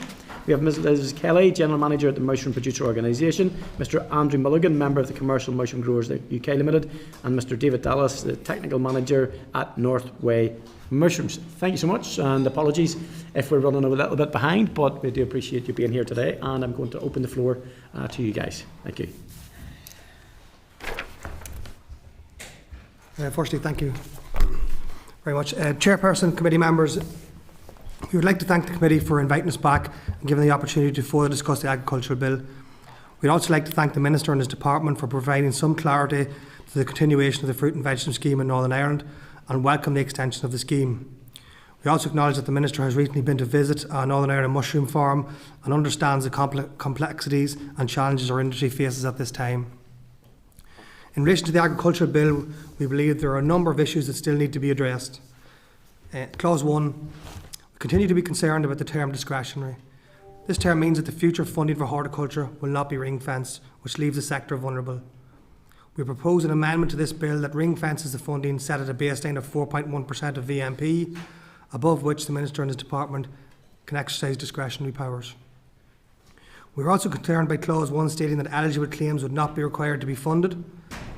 The Fruit and Vegetable Scheme is an essential support mechanism for improving the economic and environmental sustainability of our members in Northern Ireland.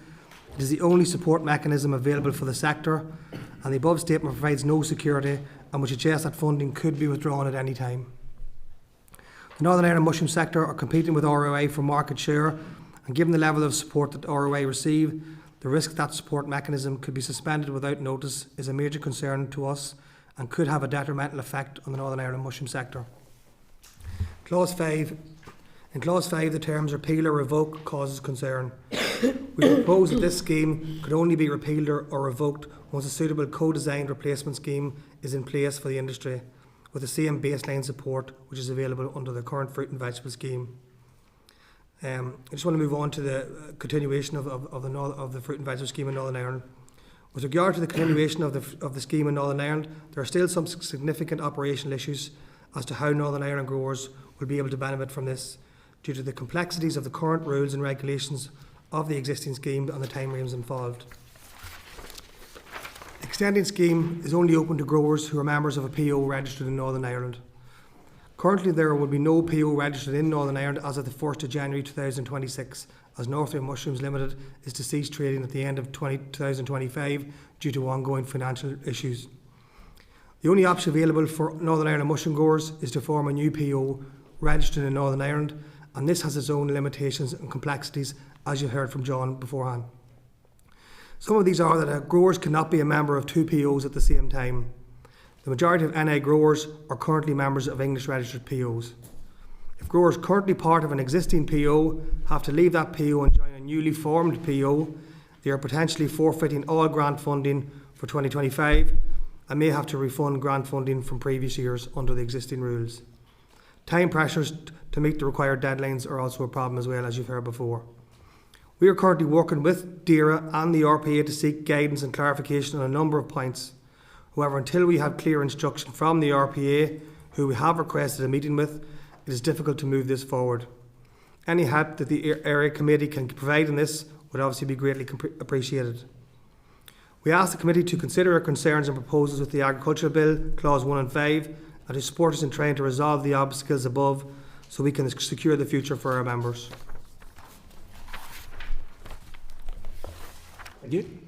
Okay, thank you very much. And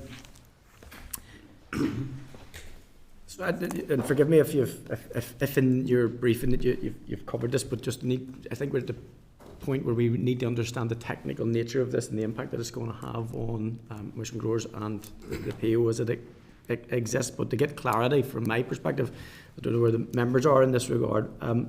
So the assessment is that the Minister has made a significant move in not closing the FEAS as had been planned at the end of the year, and that's been pretty well welcome and accepted. But the paper that you've given us states that there will be no POs registered in Northern Ireland as of January the 1st, 2026. As Northway Mushrooms Limited is to cease trading, according to the paper, at the end of 2025. Is this, have you alluded to this as due to uncertainty around the FES, or are there other decisions or other matters outside of that factor? No, it wasn't. Mainly due Northway Mushrooms, as well as being a producer organisation, runs a large, or has run a large substrate yard in Ballygolly. That is the primary reasons regards the company hitting financial difficulties, and subsequently we're in administration. We'll have to probably, or most probably, cease trading end of this year.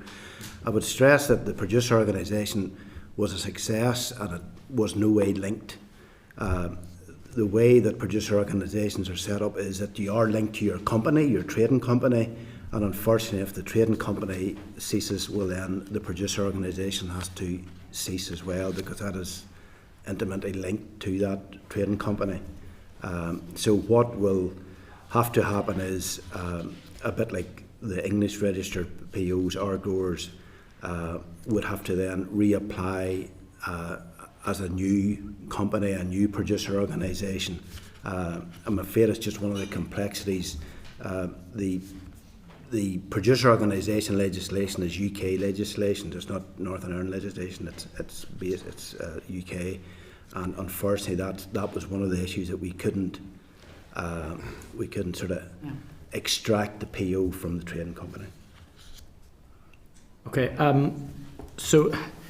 Can I just ask, have you been in communication with the department about this specific matter and issue in terms of the department aware of that in their deliberations in terms of it? And had that any bearing on the extension then for the 3 years by the minister, do you think, to allow for that reapplication of a newly constituted?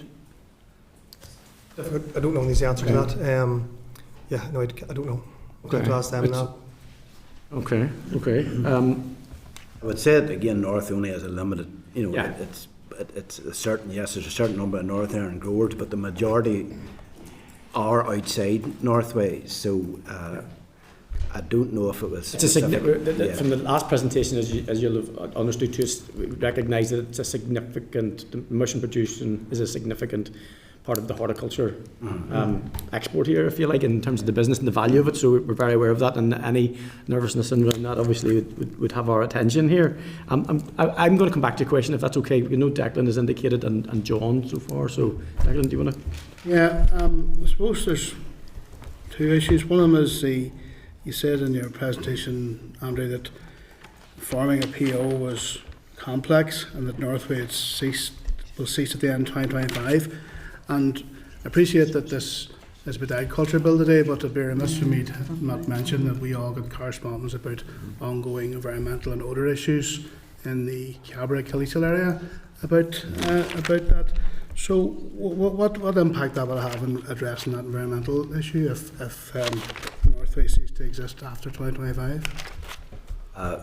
This compost yard is now sold. It's a completely different company now. It's now sawgrass substrate. So unfortunately, I couldn't make any comment on that. But that now, I suppose what we can say is that no longer is an issue with Northway mushrooms. Right, no, sorry. It's just I appreciate this do the agriculture bill, but it'd be remiss not to mention. Yeah, I it understand. was raised with us. It was. So would it be this new company that's responsible then? Yeah. That's great. So in terms of what is the complexities of starting up a PO? So the current scheme, which is an EU legacy scheme, which you've heard many times, is obviously made up by a set of rules. Those rules don't allow certain things to happen. One is that you heard before that you can't be a member of two POs at the one time. Okay, so if you take for us, for example, our members are members of two POs at the moment. Sorry. Our members are a member of a PO at the moment. It's an English registered PO. If they wanted to join a PO in the morning in Northern Ireland, they couldn't do that. If you do that, you forfeit. You're leaving one PO, so you're forfeiting that year's money that you're in 2025, and potentially other penalties come back for a period of 5 years. Now, there has been precedents for where this has happened in Southern Ireland in the past, which happened about 6-7 years ago, under the same EU rules at that time, where a PO was allowed to form. But it didn't actually kick in until the 1st of January. So all the donkey work, if you want to call it that, was done up before. The applications, the approvals were all done beforehand, but it was as of the 1st of January the following year before it kicked in. That has happened. So if there's an appetite to do that, it should be able to be done. But that's part of the problem we have. I guess what Andrew is saying is realistically we have to wait for DERA, DEFRA and the RPA to give us the go-ahead to allow some of our members to start a new PO whilst still being in RPOs to be able to avail of the 2025 grant funding and not have to refund previous year's grant funding on top of that. Makes sense what you're saying in regards to the workaround for that. Happy enough, Declan? Excellent, thank you. Yeah, a quick one, and just to highlight that there's more than half of this year left to do that. I think we'll have to make that point. And I'm happy to take any feedback on that time frame that might be applicable. But separately, and for clarification, and it's following on from a question that Declan asked there, it seems clear to me that although a company called Northway no longer exists, the site is still operating. Production probably not affected, and don't expect you to know the finite detail of that, but there's every chance that the actual production there and everything that happened there before is still continuing, and there would be no, perhaps, impact on overall production of mushrooms at all, or the associated issues that they have been flagged to the committee, and we can deal with those separately. But am I right on that? So even though a producer has ceased to exist, there's still production there? Northway Mushrooms as a company is still in existence. Yeah, but somebody else is doing it now on the same site, is that right? As part of the, and it has been in administration since June this year, with various discussions going, but as part of that administration, the substrate yard part of the company facility was sold off with regards recovery of payment of funds. I'm not concerned so much as the detail, because all of us know that government policy cannot be based on the financial circumstances of any individual company, and that would be completely improper, and nobody's suggesting otherwise. But what I want to clear in my mind is that if there was mushroom production there before, there's still mushroom production on that site. Is that factual? Oh yes, yes. That site produces the mushroom substrate, which there's various producers in Ireland and in the UK supply that. So they're still in operation, and they're still supplying the Northern Ireland sector, or those growers that have contracts with them. Those are still in place. Okay. Dan, John? Yeah. Okay. Any other questions, members? Happy enough? Okay. I think you're getting off quite late. I think just maybe the conversation kind of got sidetracked a little bit there on other issues. I suppose the most important thing for us is the 4.1%, as John spoke about. I don't want to lose that, and the need to ring fence that. John has given you a good explanation before that if you look at, we're underfunded. We are underfunded, so to lose that basic support, we don't have anything else to do it. So I think it's just important that we don't lose focus. I know we moved on to other issues there, but that is the key why we're here today. I'm in charge here, Pat. It's not easy. It was this morning. Just only joking. Go ahead, Patsy. Sorry. Sorry, excuse me, and apologies for being late at another place to be this morning. So, can I just ask? We heard from the department about this, and you probably have been watching all the to and from and with the department. And the department said they'd been in regular contact with mushroom producers about this to talk through options and everything. Is that the case, and what have been the outcome to your mind of those discussions, if they have taken place, that is? I suppose we've been in active discussions with them for the last 12, 18 months, I think we have to say that. A lot was largely around reviewing the current scheme at the time. Yes. And I suppose it moved towards to, moving in this agricultural bill and that type of conversation. To I suppose the extension of the scheme. The last meeting we had with them was discuss some of the complexities around moving forward, and in their defence they need some guidance as well from the RPA to basically have to agree how to do this in order for it to happen. So that has happened. The onus is on us is to meet with the RPA as well, which we've tried to do. But this is what we mean in terms of time. It's a slow burner. It's not like it's happening constantly with 3 weeks or so since that announcement came, and we're not a lot further on, we have to say that, but we have started the process. Well, I think you put your finger on it there. That's what I was going to ask you. Do you feel there's anybody listening? I do, but again, it's difficult. It's not easy for them. They need guidance on their side as well, because DEFRA in England have made a decision not to continue the scheme. So the RPA will need guidance from DEFRA, who will have to give guidance to DERA, who will have to both give guidance to us. So that's what we mean when we say it's complex. It's not straightforward. Sorry, just if I could, with you, Chair. Did you get any information from them of the issue being discussed with DEFRA, and what if there was any latitude or any movement from DEFRA? No, maybe you don't know. Maybe. From the RPA to DEFRA, no, we didn't get that, but we know that the RPA have had some initial discussions with DERA, and they're planning to have more in the next week to 2 weeks. Well, thank you. You happy? Yep. Thanks, Thank Chair. you. Thank you. I appreciate that, and your everything that you've said, I'm sure, will form part of our deliberations on the legislation and the committee's findings. So, thank you for your time today, and I do apologise for keeping you guys late. Thank you. Thank you. Okay, members.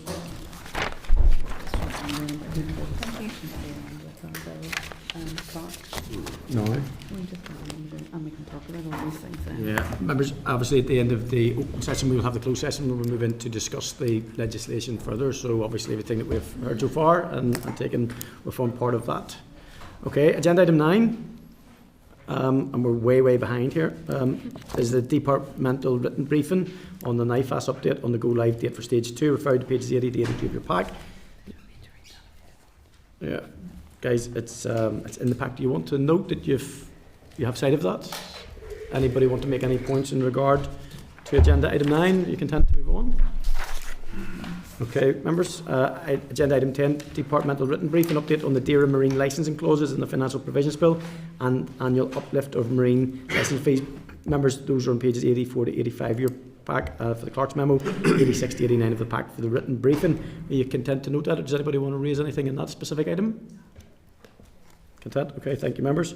Agenda item 11 is correspondence. Members, refer to pages 91 to 94 of your pack, where we have correspondence from the Investment Strategy Northern Ireland Delivery Tracking System. We also have a memo from the Clerk to the Committee for Finance dated 27th of March, pages 95 to 96, regarding the analysis of the outturn and forecast return.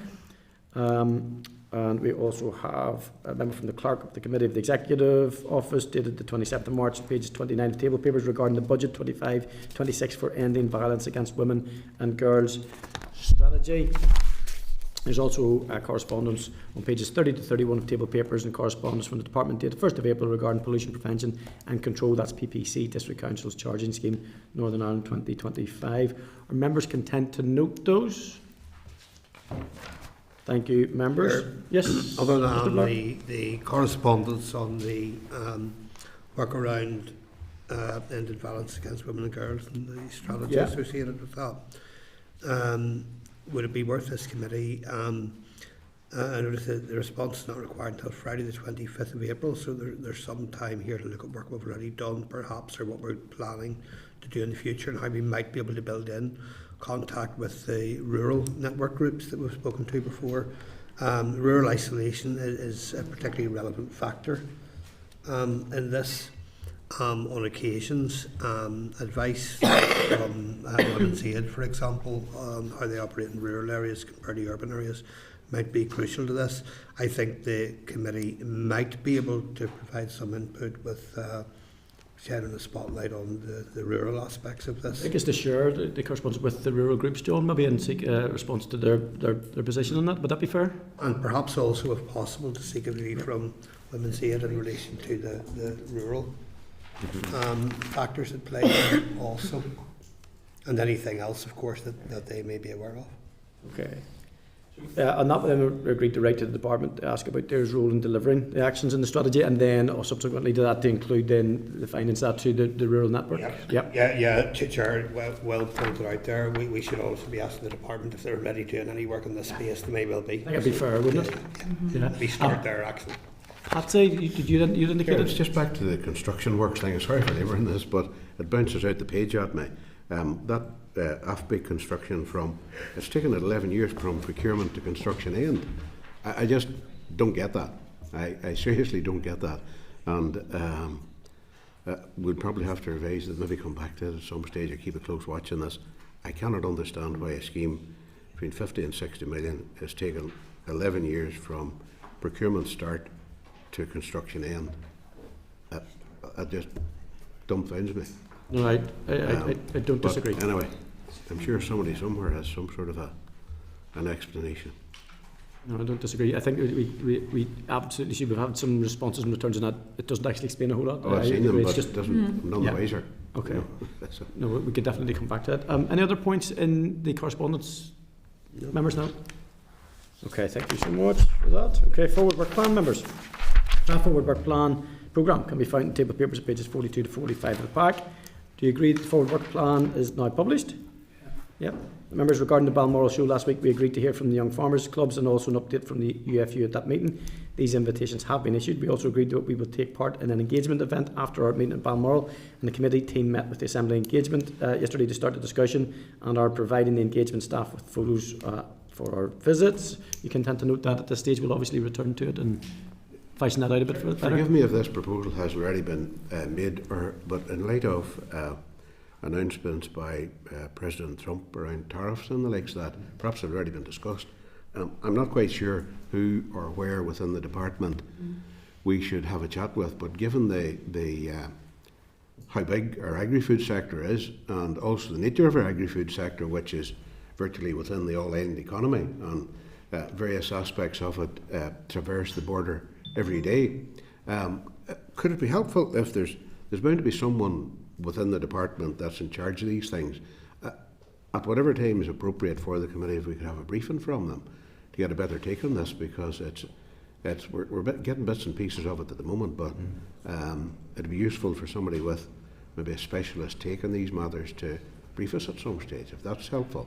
On this one, Michelle, yeah? Yeah, go ahead. Thank you. I was going to raise the same issue, actually, given the complexities of this, particularly with regards to what we don't know how imports are going to be affected either. I was going to suggest perhaps that we got a briefing from Ray's, but also perhaps we got a briefing from the Northern Ireland Grain Trade Association, who are obviously very much involved in particularly the aspects around animal feed and the impact that may have with some of the imports. Yeah, that could have huge impact. Yeah. That would probably be one of the biggest issues that perhaps we could have. Yeah. John? Yep. Yeah. Like not to stop her in any way writing to DAERA for an update on this issue. That's perfectly fine to do. I think we have to acknowledge at the outset, though, they're clear Department of Finance, Department for Economy. Related matters here also, and input from that would be pretty important. And in that regard, I think that's probably where Ray's come into this, because they would be able to tie together some information, as Michelle suggested there, a Ray's briefing, and that where we'll get the information perhaps on. Of course, this is very early days. This whole thing could change. He's jumping about. Well, I don't doubt what he's saying there, but with the clear mindset of the person involved, it could be changed 3 times before tomorrow. But we can't be responsible for that kind of erratic behaviour. Or democratic outcomes elsewhere. But I think the interdepartmental piece is probably very important. I think this, the complexities of this were very revealing last night. Obviously, we've got the added complexity of the Windsor framework and moving out of the European Union, but then Northern Ireland's in this crazy position with regard to trade. Either way you look at it, and now there's kind of could potentially be a 3-way split. So we are at the eye of the storm in this, and I'm keen that we'll maybe get someone from Ray's. But from my own perspective, is there's no experts in this, because this is new ground. I think now it'll bottom out. I think I was watching last night just briefly. There's a lot of fearing around the pharmaceuticals, but actually in the background information, it looks like pharmaceuticals might be sitting outside. So there was a lot of concern straight away, and then all of a sudden there's a sub document somewhere which says one of the exclusions will be pharmaceuticals. From our perspective, we would like to see, are there any derogations, obviously, in regard to our export trade in particular, or if there any advantage or whatever. So I'm just getting from the members, I think at this stage, because everybody's going to be looking at this and it's very fresh, I think it would be useful, as far as possible, not to lean in too heavily, but to get an early analysis and we can build on it. I mean, if that's okay from Ray's. And just Patsy. Developing John's point there, I would be really surprised if certainly the Committee for the Economy isn't looking at this as well. So perhaps maybe a joint committee approaches to this, joint meeting or joint briefing or whatever it might be. I think we can. That makes sense. Certainly look at that in the not too distant future. I think before we step into anything, I think literally it's. The grass is in the air at the moment, and it's going to be a minute or two before it lies. But I think that's a good point. And I think the executive office, I'm going to be honest, because this is high-level engagement. This is engagement with the EU. This is engagement with London. This is engagement with the US administration, as can be. And unfortunately, we don't have the virus for that. But Michelle, did you want to come in again there? Are you? No, it was really just to make sure that the voice of those within agriculture wasn't lost within all of this, because we can get very much caught in the heavy industry and those sort of bigger voices. And I think we just need to also, while we're looking at the picture holistically, we also have to bear in mind the issues pertinent to agriculture, and that's why I was suggesting the Northern Ireland Grain Trade Association. Okay.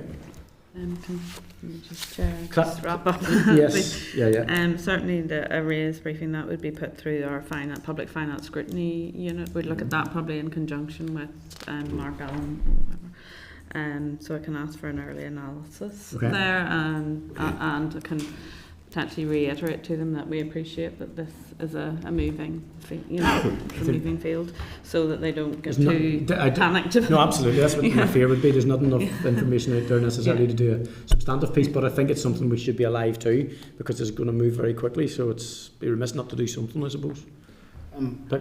Chair, I suppose just taking on board the fact that there will be other committees now would be looking at it as well, and taking on board what Michelle's as well. Perhaps it would be good to get raised to try to narrow it down and look at it from the agri-food sort of sector. Yeah. Important too, because I do think there'll be. That's what we're mainly responsible for. Because if we didn't, we'd be cutting across maybe what other committees might be doing that. We need, because there will be challenges, whatever happens. But there's even rules of origin challenges here, because our produce is all island. There's no neat north-south segregation of produce, for example. So Okay, members, content? Are you content? Chair, Michelle raised the grain trade. Is that a written briefing you'd want from them? We could get a presentation from them, because I think we haven't spoken to them anyway, just within our period of time. Would be time between now and sort of. So it might be useful, given their particular expertise with regards to export and imports. Yes, they've had a rocky number of years. Yeah. They'll have a perspective on this. Okay. And what about to the department, or not at present? Would you rather get the raise? I would say maybe you'd like the department to alert them that we're commissioning a report from Raise, and that the committee is concerned, and if they to just be kept updated with anything at the department, rather than anything specific. But if they have, if they're, I'm sure they will be on it, and raise it with them in that sense. If that's all right. Yep. Okay, members. Thank you. So. Time. Yep. Way ahead of yourself. I'm sure it was. Page 17. 17, I'm way ahead of myself. Okay, date and time of the next meeting is Thursday the 10th of April at 10 a.m. Members, I would ask your agreement to move into a closed session with the Assembly Bill Clerk, and the meeting will be adjourned as soon as that session is finished. We will not be returning to public session. We agreed? Thank you, members. Okay.